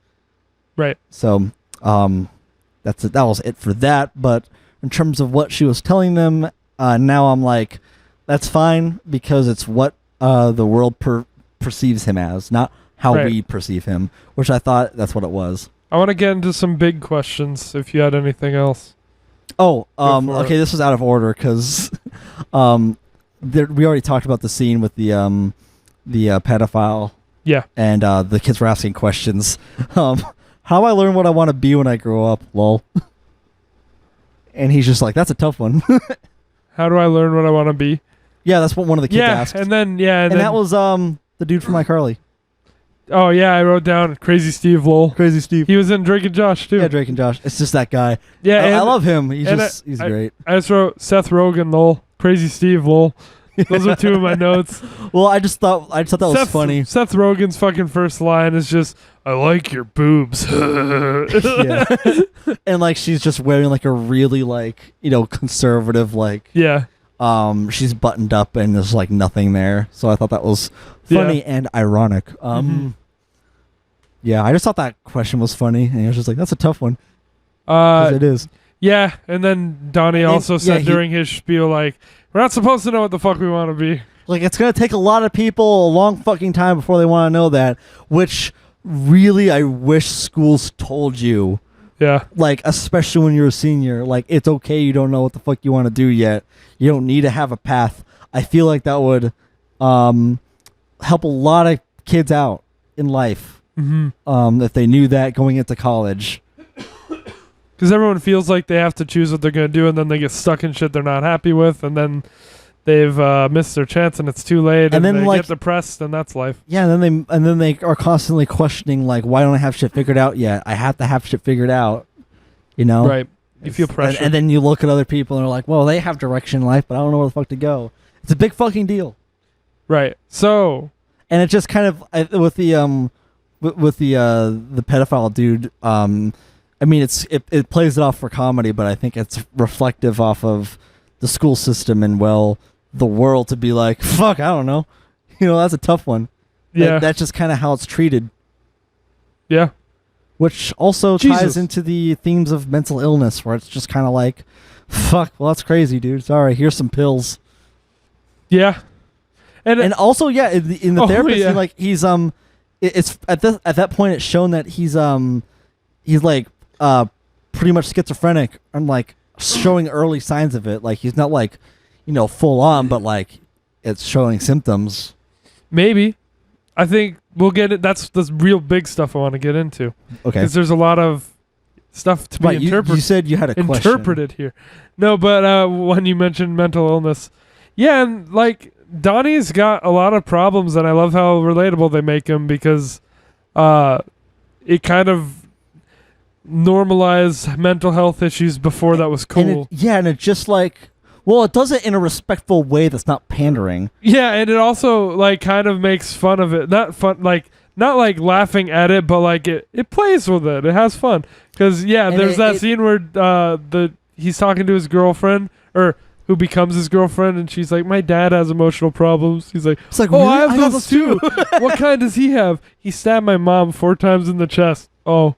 Did he go to jail? Did he go to jail? I mean, and then later Seth Rogen's like, didn't your dad like stab your mom? I was just like, that's Beavis. And they're like, yeah, mimicking stabbing motions. Yeah. I was like, yeah, that's Beavis and Butthead at the back of the classroom. Yeah, but like really mean Beavis and Butthead. Yeah. Normal Beavis and Butthead would be like, ugh, your forehead looks weird. Yeah. Forehead. Tyler. So, I mean, I kind of just wrote that scene as like, it's awkward high school relationships, and I think it was done well. Like it was. I have those too. Like he looked so excited that he had mental problems. Yeah, I mean, like I still got the feeling like, yeah, he's got mental problems. Like we know that, but it's also it blends so nice with like they're in high school, like, and it really like even though all these tropes are in place, I feel like that's done pretty well. Yeah. I liked when after he was like, at the end of the scene, he was like, "Where are you going?" She's like, "Home." He's just like, "Oh yeah, oh yeah." Where are you going? Stupid. So stupid. I'm like, I relate to that so heavily, even now. I think it really pulls off being pizza's so fucking stupid. Being a character-driven story. Like, I think it pulls it off. Because the characters are strong enough, even though they're not all likable. You could tell that, yes, where you're talking about like how it's presented with dealing with the mental illnesses, and I think that's like, it just makes Jake's performance like stand out so well. Mm-hmm. There's a lot of nuance to it, and he just does it so great. Like conveys it so well. So, let's get to some of the biggest stuff then. Okay, questions. Okay, yeah. So, just overall, if you have an answer for this, how'd you interpret the film? Well, okay, that's a big thing that I'll have to get into, because I have that written in my final thoughts. Okay, so maybe I should we'll get to that. Yeah. Well, I wrote, how did you interpret the film? What did Donnie's life mean? Because essentially we're seeing just like a tangent life that he's like living on borrowed time for the movie, for the there's like a clock that's constantly ticking down, and you're wondering like what's going to happen to it. Then it's kind of like none of that even really happened by the end of the movie. Well, it happened in real time, but it's like undone. It's something that to note is that, and I don't know, like I'll say it, like I like that storytelling a lot, like that type of it, where like you get like foreshadowing like in the beginning, and like it could or could not be used as a motif throughout, but then it all comes together at the end. That first thing makes so much sense at the end, and that kind of like makes it like hard to rewatch because obviously you would know it. Mm-hmm. But I just love that presentation. So with the whole like ominous like clock and Frank as a character, like entity rather, I really like that mystery and like how it kind of drove things forward. It kept me engaged. Yeah. And it would, every time it would transition to a scene, it would just show the date and like how much time was left. Right. Which is pretty stylistic. I guess it goes with the existentialism with like, to really pinpoint what did Donnie's life mean. Because, well, what does really any of our lives mean? Yeah, and that's kind of what I started getting to earlier with... It's like it's even better when like the event like is kind of grounded in reality, and could sometimes be like not super fucking world changing, but it's world changing for the character. Right, which for me is what I mentioned earlier for a second with the Final Destination shit. Like, he kind of dodged death, and he is getting the chance to have these experiences. Like I said, with the sexual repression, and then the last thing he does is well, it's implied that he and his girlfriend hook up on the last night of the movie. Yeah. And then some shit goes awry, and she gets ripped, and that's when he knows what he has to do. Right. So I'm gonna get into that. But so he gets to fulfill the things that he never got to. Like, he gets to experience love and sex, and he gets to, like, I guess there's not much of a sense of what he was like before and after this film, but they do say throughout the movie, like, he's changed ever since the accident with the jet engine crashing through his Right. room. So it's kind of like he gets to serve a purpose, and then, like, before he dies, he kind of gets to fulfill something for himself. Right. I think you just kind of drove off way away from me, so I guess I'll finish up my notes so we can just kind of talk about those big things. Okay, in yeah, the because end. I have a lot of other, or like a few other big questions. Yeah, mine are just like really quick sentences, and then like my kind of turnaround, I guess. So let's see. Donnie is the only genuine high school kid character. I said that earlier. Yeah. Then this is in reference to his girlfriend, Gretchen. Awful name, but whatever. That's what you wrote? No, but I just wanted to point that out. Someone that actually cares about Donnie. Wow. Yeah. Because she just asked, "Are you okay?" When like he was like kind of getting real mad about that dude, like how I was like not a few minutes ago. Yeah. And instead of like trying to calm him down and shove pills in his mouth, she's just like, "Are you okay?" Yeah. Like it's the only time, like I guess it's the only time it's ever asked that to him, to his character, and it stood out to me. Right. So that was kind of a strong moment for me. Instead of just like, here's pills, here's a religion, like some ideology. Yeah, be a man. Don't do this. Don't be emotional. And you have mental illness. Damn, that sucks. It's just she really cares about him. So she's diagnose you instead of like talk. Yeah. Yeah. All right. What? That reminded me of that one line in that Streetlight song. Song? Get dizzy with all the ways we try to hide our maladies or something. Melodies. Yeah. Melodies. Yeah. Okay. What were you saying? Let's see. Evil Dead reference, lol. Yeah, they watched Evil Dead, and I had a quick note that they're literally watching the opening scene, and his girlfriend's already asleep. Yeah. So, yeah, the car is pulling up, yeah, and it's just his girlfriend's asleep. I think Mo pointed that out. I was like, hey, yeah, you're right. I didn't notice that either until now, but yeah, you're right. She fell asleep immediately. And then you even see the poster and like it showed, so I guess that's pretty cool. If people I thought that was didn't neat. get it, but yeah, just extra continuity. Yep. And then I'm jumping ahead to the talent show, and this is where I really like start to get this epiphany about this movie. Okay. As the talent show. And then, so now we're back to right when you talked about that, Karen, saying failure is not an option, and if you throw up, hold it in your mouth. And I just wrote down vomit line and allegory. Huh? Or like I wrote down vomit line and allegory. Vomit line? Like the vomit line, the line about the vomit. Oh yeah. As like, is that an allegory for, if you're not okay, just hold it in because that's what's expected of you? Right. The show must go on. I could see that literal or as an allegory. It reminds me of someone's mom, but I'll just leave it at that. I know you said that already before. Yeah, but I think you talked over me.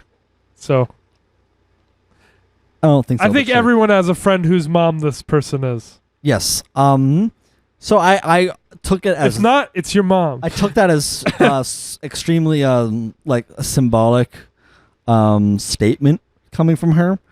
Right. and like what this means, because obviously I'm thinking about themes and all that. So yeah, and then here's how I wrote down how I interpreted the scene, because in the talent show scene you see the Chinese girl, the one that doesn't fit in, performing her heart out for this piece. It's an interpretive dance, with some, she's in distress and it's all elaborate, super artsy fartsy, and it's done like purposefully, like it's not really interesting to watch. Yeah. But it's, you could like, this means something to her, because she's a really, quiet person, internalizes a lot of things, and she's actually like taking a step in, spilling her guts out on stage in a way. And then here comes the dance squad and everybody, and they get a standing ovation for it. And it's like a really poppy, choreographed just segment of just, the young girls dancing. So I wrote down my interpretation, when the world, and while the dancing is happening and everybody's losing their mind, even the Chinese woman gets heckled. And while that's happening, we see Donnie burn down the pedophile's house. Yeah. So I just wrote down, when the world rewards superficial art is when it burns. Okay. Yeah, I hadn't thought of that. And it's just, I don't need to say more than that. That's pretty neat. I just took that as an observation, because it's like, I feel like it has to be making that statement from how like poppy and contemporary that music is. And this is like, this is 2001, so like, it was around like when Lady Gaga was like, really rising and all that, type of music, I guess. I don't know what was popular in 2001. Maybe 2001. I was like maybe more mid 2000s, but still. I saw it. I didn't see it. It's like the people who just want to watch stuff and turn their brains off and be like, shiny dancing, as opposed to actually using their brain for something.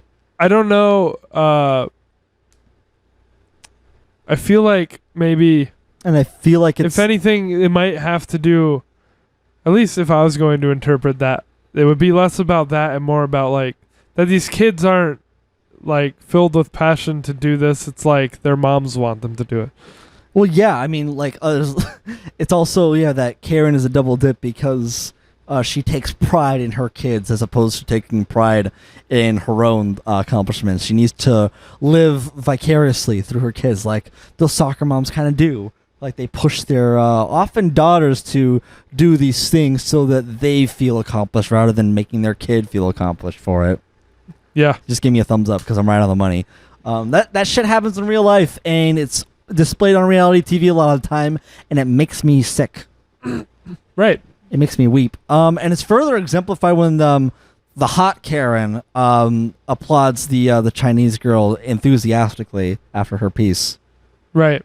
Like, she's really like... Because I know you didn't like the scene where she was introduced, but I think the movie does want you to see her as a good character. No, I wrote down later that... Likeable character. Let's see. Yeah, teacher Miss Karen had a turnaround. Because the scene she was introduced wasn't good, in my opinion, but she's a really great character. And she has another great scene, too. Cellar door. Yeah. Yeah, and then... Yeah, so, like, then what follows is that she gets fired. And she's not really even told why. You just get this douchebag or principal saying, like, I don't have time for debate for this right now. Like, that kind of just shows that people don't really want to... I guess I'm answering your question a bit more and more for what this movie means to me and how I interpret it. Yeah. It's just like people don't really want to think about why things are happening or use their brain to be like, this is why, and like make actual, thought out decisions. They're just like, I don't agree with your teaching method. Right. And she is the voice of reason for a second, that she's like, we're losing them to apathy and all these other things because of this stupid fucking system. Yeah, and she gets fired, and then the Karen teacher gets praised by the school. Yeah, because the dancing, like they're gonna be performing in Los Angeles, California, and it's even like it just makes me sick more because it's like that type of thing is so derived.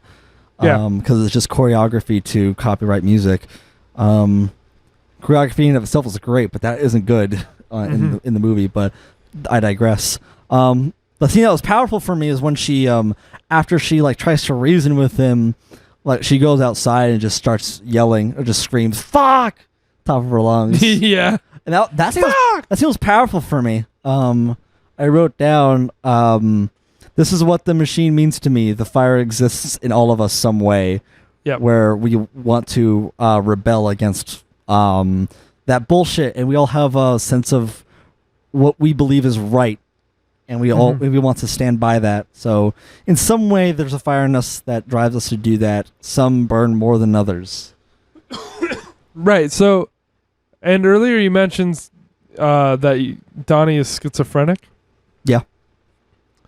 Well, the movie references it too. Because he sees Frank. Yeah, and other hallucinations But Frank also really exists as a which character. is so a character that he hadn't even met yet. Which is really fucking cool, actually. So let's see. It's revealed that the guy's a pedophile, and the Karen comes to the door, and we were talking about this right in the beginning, where she's trying to just say like, oh, it's a conspiracy. Like people will make such leaps of logic to make their own narrative correct. Yeah. Or to validate their own narrative, no matter how much it is. Like there's what's it called? It's like it's literally a principle that it's like the easiest explanation or the simplest explanation is it. I don't know. I've heard it's it. called. Yeah, I know what you mean. Yeah. So I just said, ironic. The ones talking about fear are the ones in denial and can't think of the truth. These people exist and are in power. Yeah. And that's what I meant Fear-mongering. with Trump. That's what I couldn't think of earlier. That's what I meant with Trump and literally what's happening right now and fucking whatever demonetization. We're not monetized anyway. With coronavirus and Mr. Donald Trump just outright denying shit until it gets too late, and he's so knee-deep in his own bullshit that he's just saying, oh, you know what will fix this is if you reelect me again. Ignore the fact that I've denied that this is a fucking problem. But also fear-mongering, which I guess... that's exactly what Donald Trump does anyway, and how he rose to power, and it's really sad to... Yeah, he just wants you worried about things that aren't really issues. You know who else did that? The teacher. Hitler. Okay, yes. Actually, sorry to get all tangenty, but like it's so sad that people can't identify when history repeats itself. People are like... Americans love to criticize Germany of like, how the hell they let someone like that into power, elects Trump, and God, I don't even want to think about if he gets reelected. No, I think you're right. I'm just trying to stay more streamlined. Yeah, but I mean, that's how much this movie kind of opens things up for me. That's good. Yeah, I was gonna say something else. It's just so close-minded. That's what it is. Yeah. Just like, in America, you hear the word socialism and everyone loses their fucking mind. Right. Kind of like in this movie where you're like, think outside the box, think for yourself, not under this pretense that there's only two emotions, and they're like, no, I can't. Mm-hmm. I can't deal with the truth. So that's where it's pretty existential too. You had more notes? Yeah, just a bit, but I'm pretty much done. I was like, this might be the longest we ever talk about something. Yeah, I think this is already, but there's a lot to unpack anyway. I still have bigger stuff. Yeah, so, really quick tangent, and this is going to sound really pretentious, but I don't care. It's important to me. This is exactly what I was trying to write about. I remember I told you that I was briefly, thought about writing this, fiction novel, or just kind of work, I guess, and... This movie in and of itself, all of it is pretty much exactly what I was trying to convey. And I think I wrote that down when he had that scene with his mom. And then when he was like, how does it feel to have a son as a loony? Son as a what? How does it feel to have a loony as a son? Or something? Yeah. Yeah, this and your movie also, Heathers, both deal a lot with the concept of other. Just being other. Yeah. But that scene was just, real what's it? Personal, hard hitting, personal, and all that. Personal anecdote that you wanted to write something like this? Yeah, well, just like it, essentially. About character's just sent into his own kind of world and narrative and not fitting in with everything else, I guess. We'll talk more about it off mic. I'll just wanted to toss that in there. I think it's just so like done well. I'm like, fuck, this is everything I was trying to do. And then Misty tried to turn around. Another quote, really really powerful. I promise, when he goes to the Chinese girl and says, I promise that one day things will be better for you.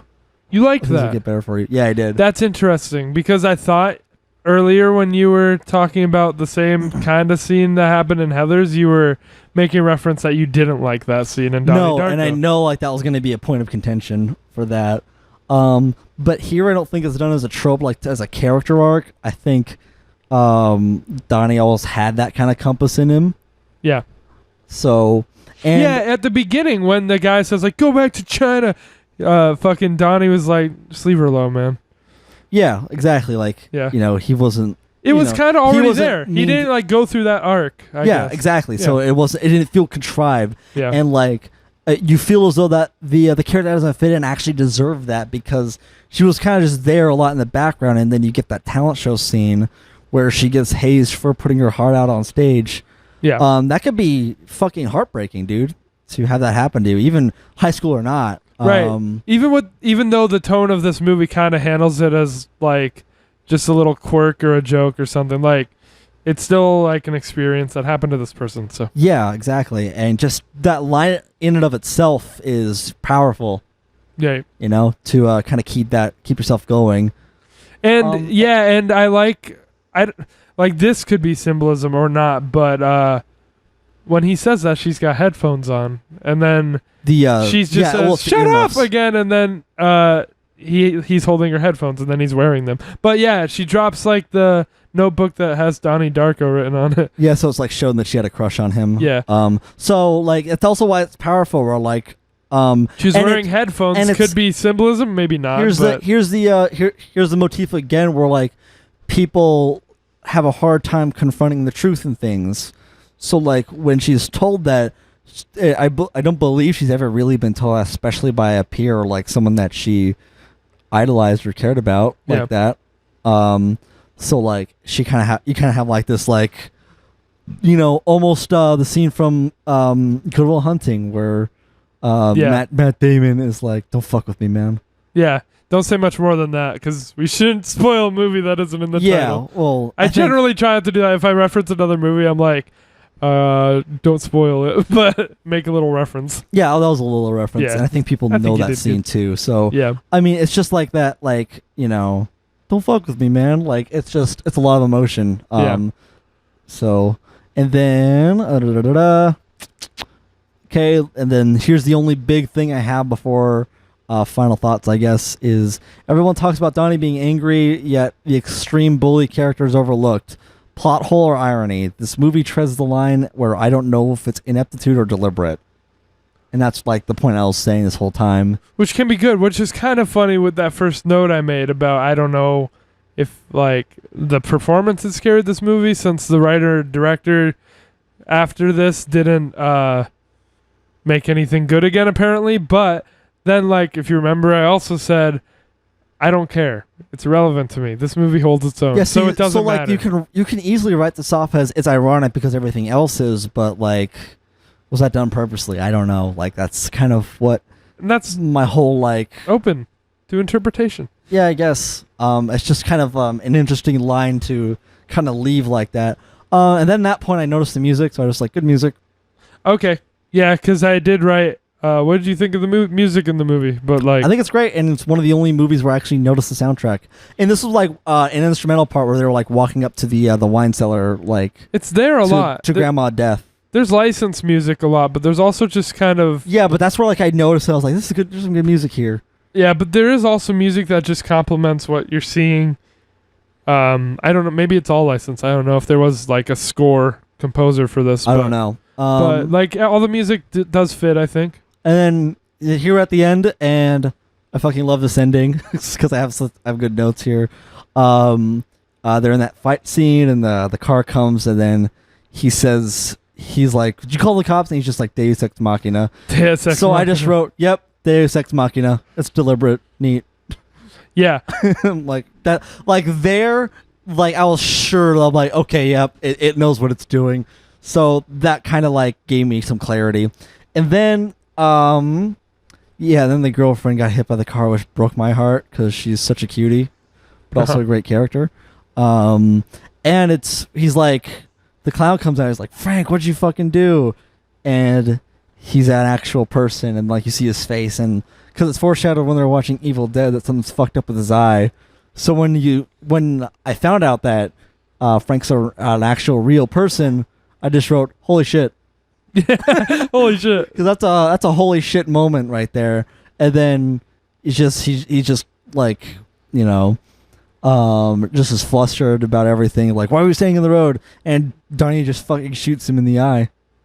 Which is, again, just I should have wrote holy shit twice there. And then like something about time travel where he goes up there, sees a storm, and I was just like, oh, the plane's gonna crash into the engine. Wait, this plane is gonna crash and time travel the engine. Dang. And then the song plays Mad after World. Huh? Mad World. Okay, the song plays. Right? What? You're talking about Mad World. Yeah, Mad World. Okay, I heard you muttered, so I didn't hear exactly what you said. Yeah, so Mad World plays after the scene where Donnie's still in his bed. He's laughing, and then he gets crushed by the jet engine. And I just wrote down, Frank itching his eye is a nice touch. Yeah, and we see Donnie wheeled out on the stretcher, and it's really sad. Yeah, but the mother does. Here's another note. The mother looks like she just saw a bad movie, not lost her son. Yeah, she's just kind of there smoking. Like, I agree. The sister actually looks super torn up about it, and the dad did pretty good too. He'd probably be like more uncontrollably sobbing, but it was a nice nuanced performance. Yeah, like honestly, the sister probably looked, because I didn't know that it was his actual sister. So like, yeah, she probably just like kind of losing her brother. Or something. Exactly, to like get her into the role. So because she looked really distraught and fucked up about that. So sister was great. Mother, yeah, that's a nitpick though. And then so I guess here's my question to you, or like, well, I wanted to say that scene was like really emotionally impactful. Because I want to know what your interpretation of this ending is. Because I just did that not make you weep? Not really. Not weep, but did it not make you sad that Donnie his fate is to die? Well, that's why I wrote down this note, because I said retconning the ending a bit by killing the main character, or was time travel back to change the outcome? Still, like I guess it's unclear for me. That's what like, I want what to really get happened. into. That's why, yeah. So yeah, I said, what did Donnie's life mean to you? Did you ever answer that? No, I answered that. I think it was about fulfilling his personal purpose. Right. Before he died. I can see where that comes from. So you hadn't thought about that much, I guess. No, not that really. What about things like the bubble coming out of his chest? I thought that was a really cool visual way and good visual metaphor for like kind of people's paths, right, and their desires too for what they want. And I guess when you dissect it more, you do think about the whole like fate and God's plan and whatever. Because him and that one teacher that's talking to him about time travel, they get just briefly into that debate, but then he's just like, I can't talk about it. I lose my job. So that just kind of just shows like, you know, he's with him, but like he can't talk about it because of this, you know, system that he's in. Yeah, he said like, couldn't you get... He's a product of this. Or like, what if you could see God's plan? Like, because he's talking about seeing the bubble or whatever. And he was like, well, you're contradicting yourself. And he's like, how's that? Like, if God exists and everything's predetermined and you can see it, then you would have the choice to go off that path. And Donnie said something like, yeah, but what if like you were on God's path or something? Like, I don't remember exactly what he said. That's a pretty like big philosophical debate, and it kind of ends in a paradox. Yeah, he says like, I'll lose my job. It's a whole thing with free will. And I think everybody who is watching this movie and has like gotten as much of it as we did has at least thought about it, or have had that debate at some point. Right. So So I said, what do you think that was? And you just see it as like their determined path, like fate. Their fate. Well, yeah. I mean, I guess I was just having trouble comprehending like where the ending fit in. Right. Like if you time travel back, which or is if any of that important. really Yeah. happened. Which my next thing. So I guess to answer that, you hadn't thought about that too much either. Just No. like it's his path. It's like predetermined. It's just like a visual. Yeah, it was of that. visual rhetoric and metaphor being used for this other theme that I haven't Right. really thought too much of, but it adds depth to it. And then I said, yeah. So this is like the big question. What was going on with Donnie? With seeing Frank, with how it ended, with all that stuff. Well, I was like, is it possession, superpowers, DID, like, dissociative identity disorder, Yeah, I know what time that is. travel, tangent universes and wormholes, act of God, some mashup. It introduces tons of themes and leaves it open to interpretation. I think with Frank, it's just done for a more narrative sense, as opposed to literal with the character. Like that's what it serves as in terms of the context with the character, because it is like the forefront of like what he's dealing with. He talks to other people about it. It might be just a premonition. Premonition. Yeah, of what's this terrible fate that's going to happen. Right. So you thought, and it could be I don't know. I love I made a friend, real or imaginary? Imaginary. Yeah. Yeah, I guess I could write off that the ending could just be a parallel universe then, Well, of like what would have happened if he was just crushed under there. But I was confused by that at first too. I'm just a little like, then why would they include it then? You saw Frank as him having schizophrenia, right? That's what you were referring to? Contextually, yeah. Okay. Because he's troubled, Well, here's the problem. I don't want to answer your question because that's why I had you watch this version, because the director's cut really pushes you towards a certain interpretation. That he's schizo? No. But do you want to know that, or Yeah. don't you like the mystery of this, or no? Well, I want to know so I can get like kind of a more like it's not going to be like, I'm not going to immediately accept that as canon, Yeah, and I So- don't think you should, because both exist. I want that to kind of act as guidance for like, this is kind of what they were thinking about it. So in the I mean, spoilers for the director's cut now. In the director's cut, it's a lot more clear cut what you're seeing. Because before it could be anything. It could have to do with religion, or he could be dissociating. It could be time travel, or wormholes, or God. Like, it could be any Right. mashup or any of these things. But it really pushes you towards the idea of this tangent universe in the director's cut. Mm-hmm.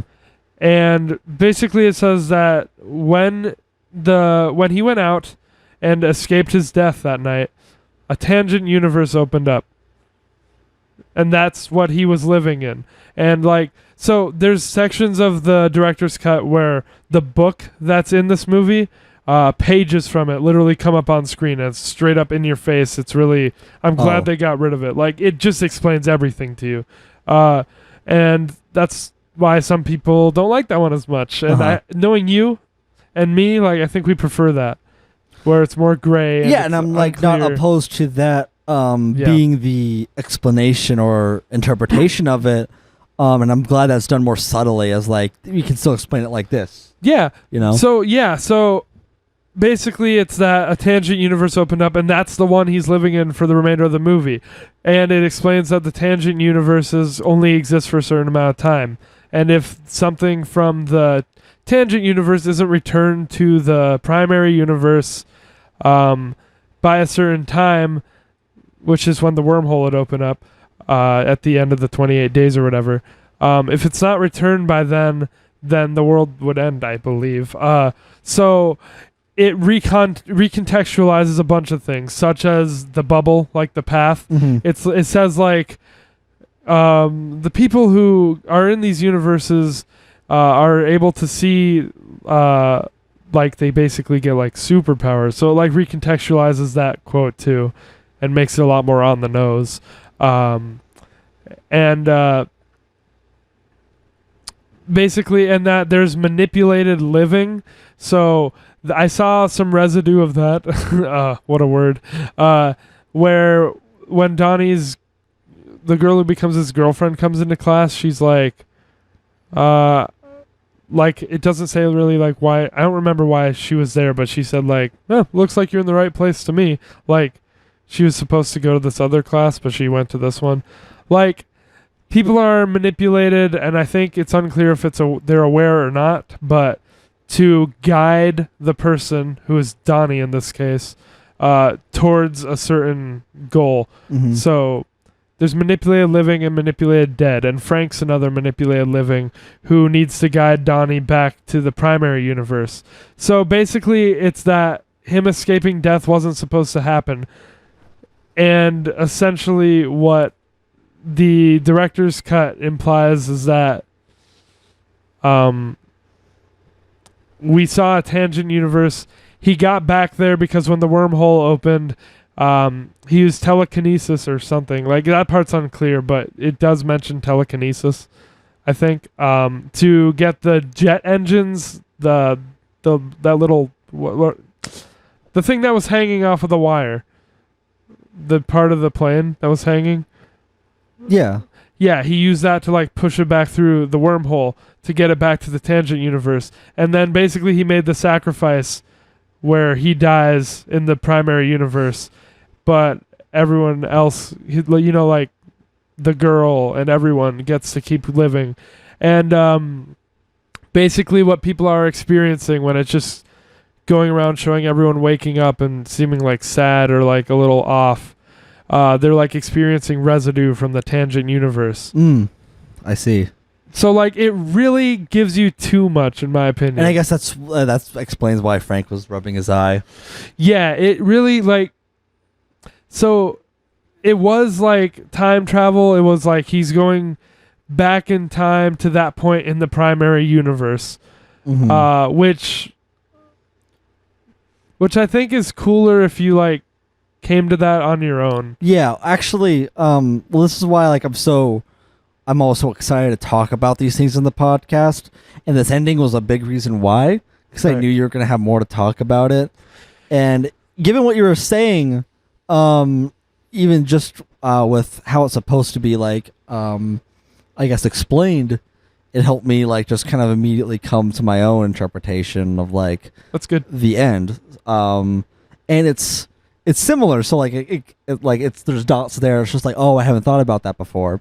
So it's not like, oh yeah, I'm just gonna take what he said like at face value, because my interpretation's a bit different now. Good, you took the ending to mean that he didn't really die, and that like the rest of the movie is what was real, right? Yes, because you said you weren't sad about him being dead at the end, and I am, because like to me that says like he went back and he sacrificed himself. Well, that's basically what I took it to now as the interpretation. Yeah. And that's really sad. And for me, mine, I guess, is a little more contained than having to explain tangent universes. I think that's a little, trying to reach out there for a lot of details that weren't really shown. It could be in it could be in the head of the director and writer.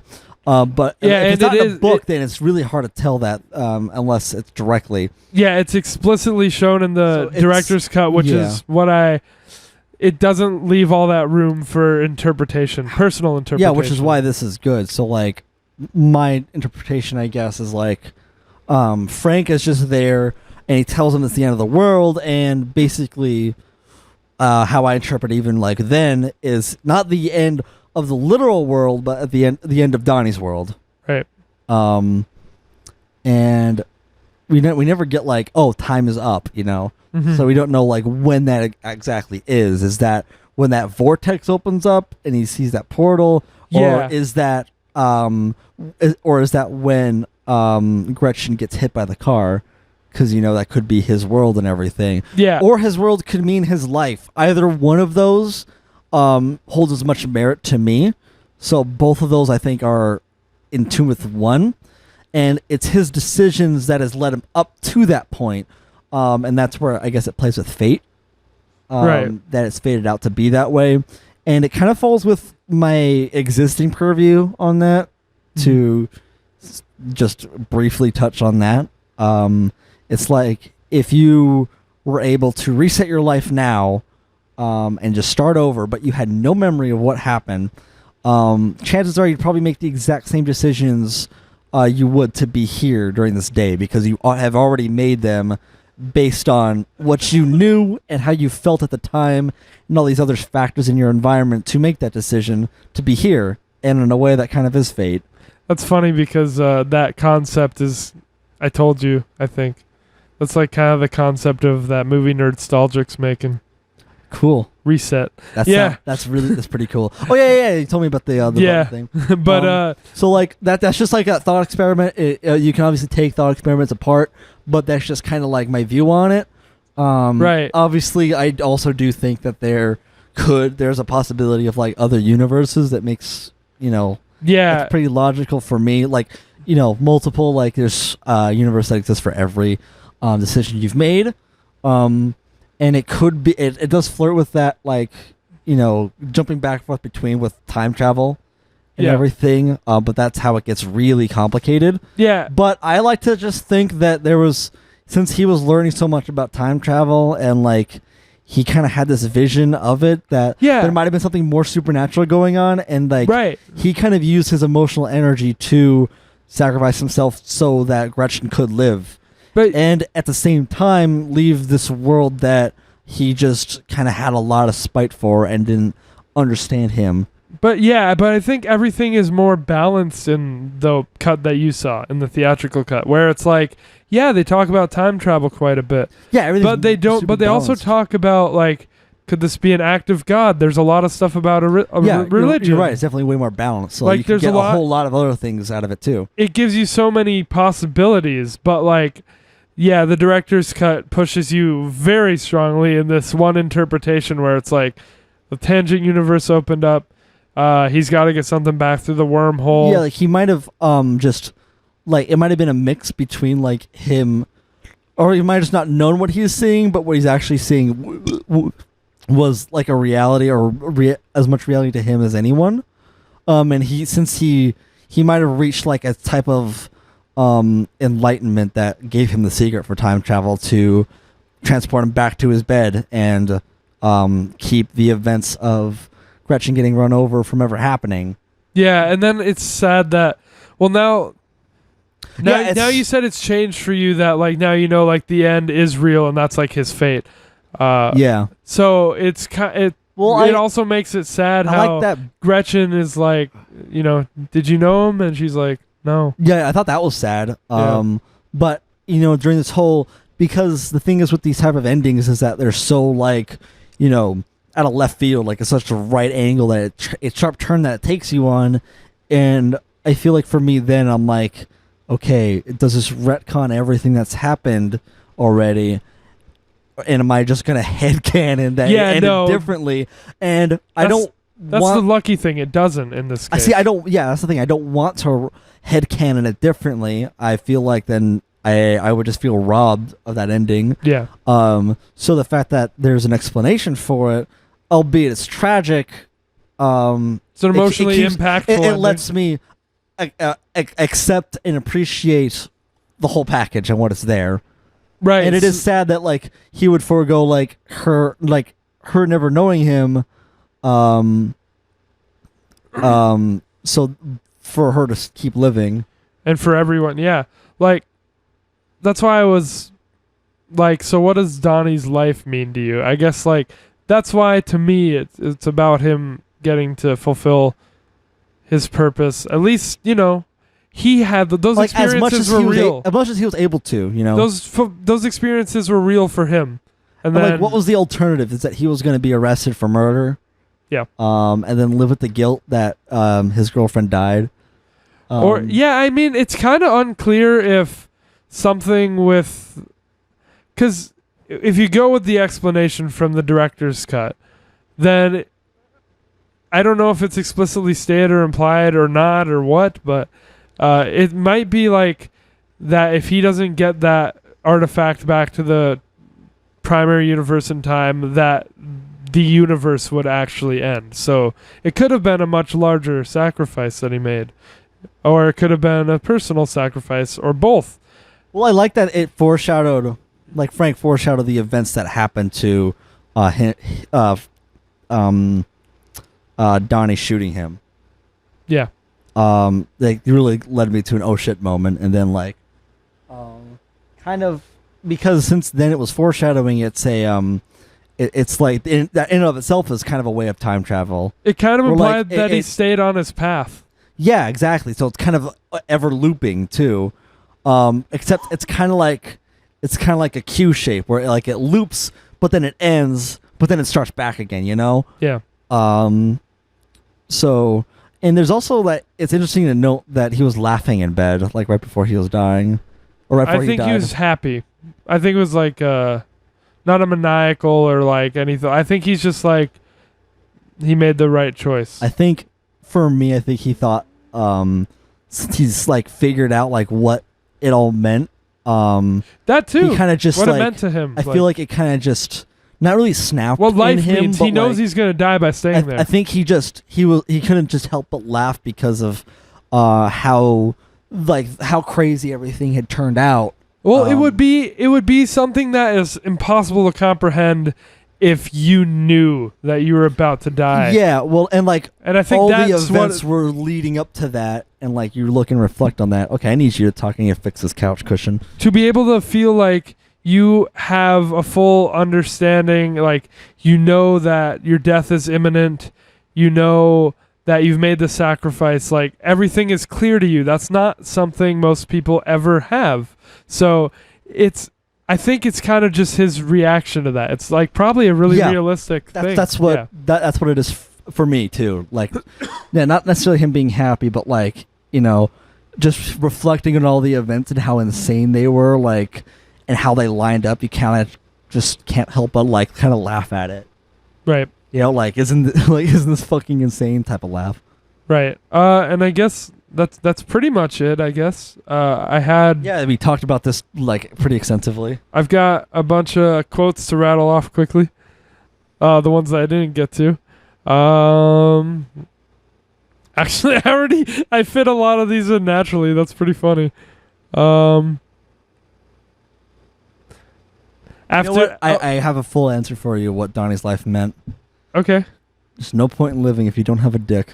You're right. He didn't have a dick. He did say that. He didn't have a dick. No. When fucking Donnie's sister, my brother told her to shove a book up her ass, and then my parents bought him all this new shit. I thought that was pretty funny. When right before he and his girlfriend almost kissed for the first time, and then like it gets ruined, she's like, I just want to do it when the world feels beautiful. Right now, there's some fat guy just staring. Oh at yeah, us. I thought that was funny. Yeah, I'm like, but that was such that like feels deliberate. that was such a cartoon delivery. Yeah, that's why I was like starting to lean like, okay, this is deliberate. Yeah, and I was enjoying it more. I just wasn't 100% sure until he said Deus Ex Machina. Right, and with when one of the scenes with his therapist when he's hypnotized. What did you want for Christmas that year? Hungry, hungry hippos. Oh, I must have overlooked that. What do you feel about not getting them? Regret. I love that. I must have overlooked that part. Yeah, they go see Evil Dead and she's already asleep. Yeah, that's and then I just wrote I wanted to talk about the end, but we kind of did. Even the first time we watched it, I didn't understand, but like hearing Mad World play, even though it's a meme, and like seeing Donnie get wheeled out and everything, like was really impactful for me. I thought it was a really impactful emotional scene. And also with the people, like, yeah, during Mad World, I think from my interpretation, and not the residue thing, but like it's them reacting kind of spiritually that something wrong has happened. Yeah, absolutely. And like, I guess it could be with the whole residue thing with Frank rubbing his eye, but that could have just been like along with like his reaction of like, what did that mean to him? And you see he had the and that's the only thing that meant to him. Same thing with the pedophile. Like, And did you see Frank had the mask too. Yeah, like he in was his working. room. He was working on Yeah. it. Yeah. So that's what he meant to him, and like the pedophile, kind of crying and losing his mind, and just being a sad sack of human trash. Yeah. That's what Donnie's life meant to him. Nothing but torture and pain. So that's all that he really brought onto him. Right. So I guess it kind of just shows the people that he impacted, and because I'm not gonna immediately discredit that like people have like some type of connection to each other. Like it's really common with twins and like siblings like that. Right. And it was really done poorly in something like The Forest, where like one twin something happens, but the other one feels it. But that actually happens in real life. Yes. So like in a way, I feel like it kind of just showed that, Right. So I guess we will. You have final thoughts, or you said your final thoughts? Yeah. No, I got final thoughts. Because I wrote this little mini paragraph thing. Damn. Not paragraph, but like I don't think we'll ever talk about something this long again. Yeah, sorry. But I think it's really great. So yeah, I think an ad played right after like he got wheeled off, and Gretchen said she didn't know him, and then when it came back from the ad break, it was just credits. So I was just like, wait, that's it? That happened to me too. And then I just said, damn, okay, this movie really connects to me spiritually in its message, not characters necessarily. But now I will say characters definitely. Mm-hmm. And like the whole tone and what they all mean in the scheme of everything. Great performance by Jake Gyllenhaal. Gonna need a rewatch on this for sure. A lot of themes this takes on and does well in an artful and interpretive sense. Very #deep, but actually. Great. Early on though, the underlying narrative can be misunderstood and feel contrived because of it. It treads that line, but can be hard to tell sometimes. Only thing that's holding it back, and maybe so is the ending, but I think since I've had time to digest it, and now I have a pretty set interpretation of the ending, not so much. Okay. But that's it. Just want to really say that this movie connected with me spiritually. Good. So I feel like Donnie was just who I was in high school, minus the wanting to murder people. Good. So I guess, and there's a lot of stuff you can take from it too. Like, goddamn. I agree. I just think it's thematically very varied and diverse, and that's what I love about it. And that's kind of, I'd only knock 1 point off of my score for the things the director's cut does. But I do think this is the superior version. Gives you more to sit with. Gotcha. But that all said, what would you rate it? I would definitely watch it over and over again if I ever gonna sound really hippy dippy. If I ever lose my way, Yeah. I'm gonna come back and revisit it. And I already should now that I know what this is. Right. I'm probably gonna watch it maybe 1 or 2 more times, for good measure. It's really deep, but not like the deep way like Good Will Hunting or Eternal Sunshine.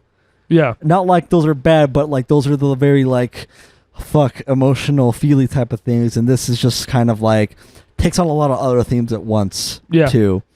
That said, I think for right now, Donnie Darko gets a 9 out of 10. A 9. Goddamn. All right. It could very well be a 10, but I did have some problems with it throughout, like my first viewing. Yeah, but they'll probably end up going away. And I really did appreciate it. Like its message definitely made up for those problems and questions I had through the beginning, but I knew where they were going. Right.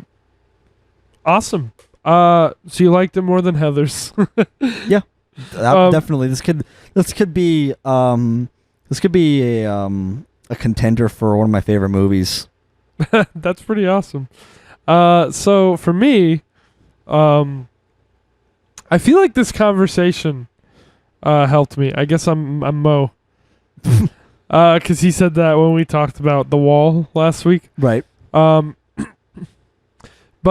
Yeah, ever since my first viewing, now I've seen it 3 times.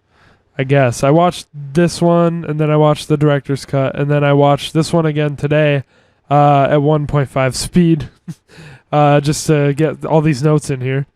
And my consistent rating for this was always an 8 out of 10. Mm-hmm. And I feel like this conversation made me feel comfortable with also giving it a 9 out of 10. Hell, neat. So I think that's we have to update my rating. It feels good to have interpretations that make it better for another person, if that's what it was. Mm-hmm. Yeah, and no, I think for just sure. I think this is such a great blend of just fun and just, you know, being funny and comedic, but also having so much meaningful things to say. Yeah, I think being able to get such a deep dive out of it, we talked about for almost 2 hours. I feel like I need almost 2 hours of this movie really is what helps me be like, damn. Like, I think that's what at brought least it we up spent for me. 2 hours talking about this movie, not something like The Fucking Forest. Right. We spent like 90 minutes talking about that anyway. So, I feel like I would definitely show this to like, I don't know, someone after knowing them for a bit to be like, this is pretty much who I am. Wow. Okay, yeah, that's pretty big praise. I guess. Well, like with Donnie, with just minus with the Donnie. whole like just wanting to fucking kill people and schizophrenia and all that, just like kind of his mentality, and well, obviously with my interpretation too of like my view on art and how you should put emotion before just capitalist greed. Right. Great. I'm glad you liked it so much. Oh yeah, for sure. And I'm glad we talked about thanks it. for sharing, because it's really funny to think like what I thought this movie was, like right at the beginning. I had no I probably idea. would have never seen this by myself. It just sounded like it would be like you hear Donnie Darko, and I don't know if I think superhero, but I think like for some reason it just sounds like it'll be some campy story about a boy who has superpowers or something. Well, yeah, I just thought like he just goes on a fucking murder spree and like all Tarantino style. That's weird, because for me it evoked what I just described, but for you thought, it's gonna be Quentin Tarantino. It's gonna be dumb. Yeah. Have you seen any Tarantino films? No, I haven't, but That's hilarious. I just know that that's the term that's being tossed around, and I kind of like can guess the feel of it. Huh. All right. Well, Or just how action is done, you know, in movies. that's Like that's Two that. Brothers. We you know. talked about it for an hour and 56 minutes, basically. Cool. Dope. Um, Worth it, I think. yeah, it seemed like it might be a shorter podcast when we only spent 43 minutes on Heathers. No, Only. not so.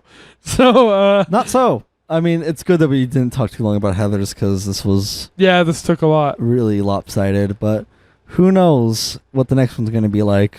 Probably not this, but let's get into it with our recommendations for next week. Yeah. I feel like we both kind of built these up Really? to each other. Yeah, I kind of.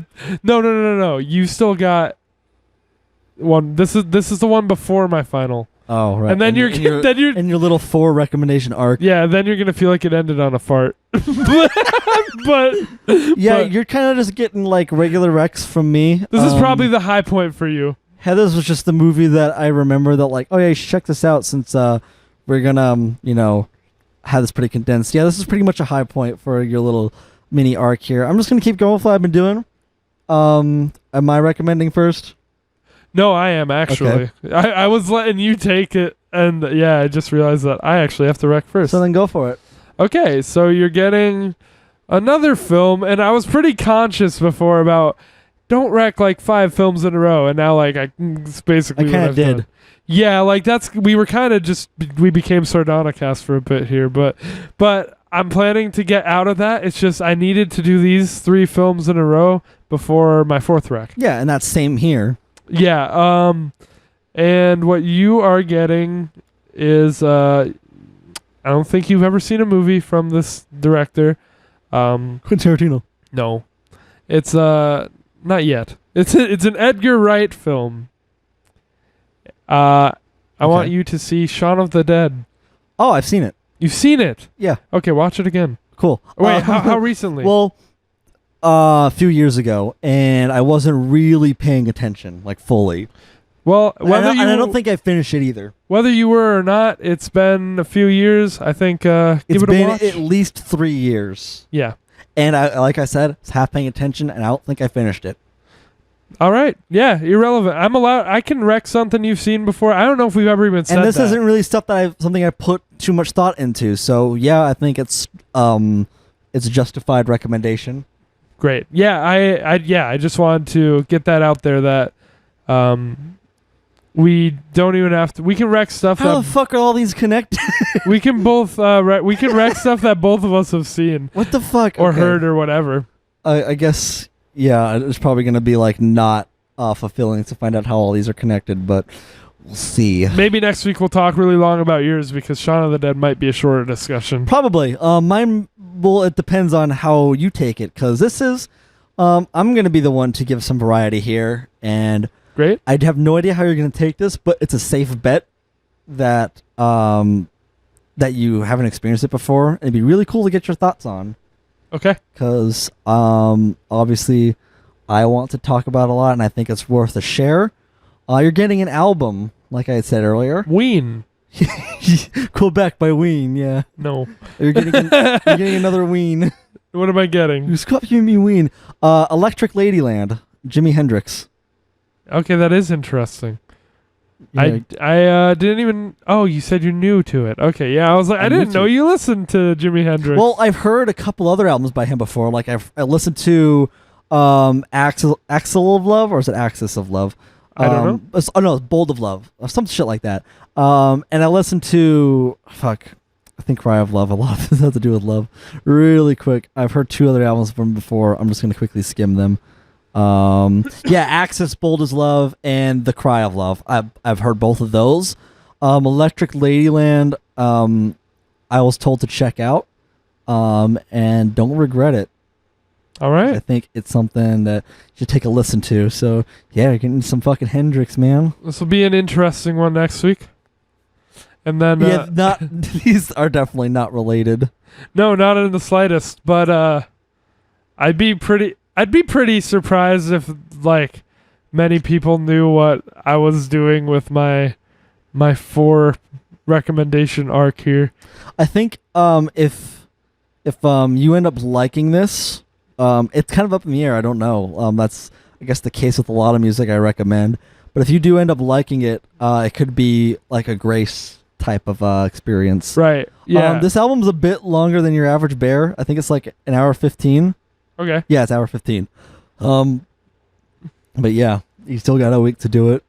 Great. Yeah, I know my dad is a big fan of his. He's wanted me to learn a Jimi Hendrix song for my whole life. Ever since I started That must be tough. ever since I started playing guitar, he's wanted me to learn a certain one. And it's on this album, so that's funny. Oh, which one is it? Voodoo Child. Voodoo Child. Okay. So, we'll be talking about Interesting that he wants you to learn that because it's like a 15-minute song. we'll be talking about Jimi Hendrix, Electric Ladyland, and Shaun of the Dead from Hell Edgar yeah. Wright next week. Sounds And, good. We'll blow out this candle. All right, let's do it. All right, so 3, 2, 1.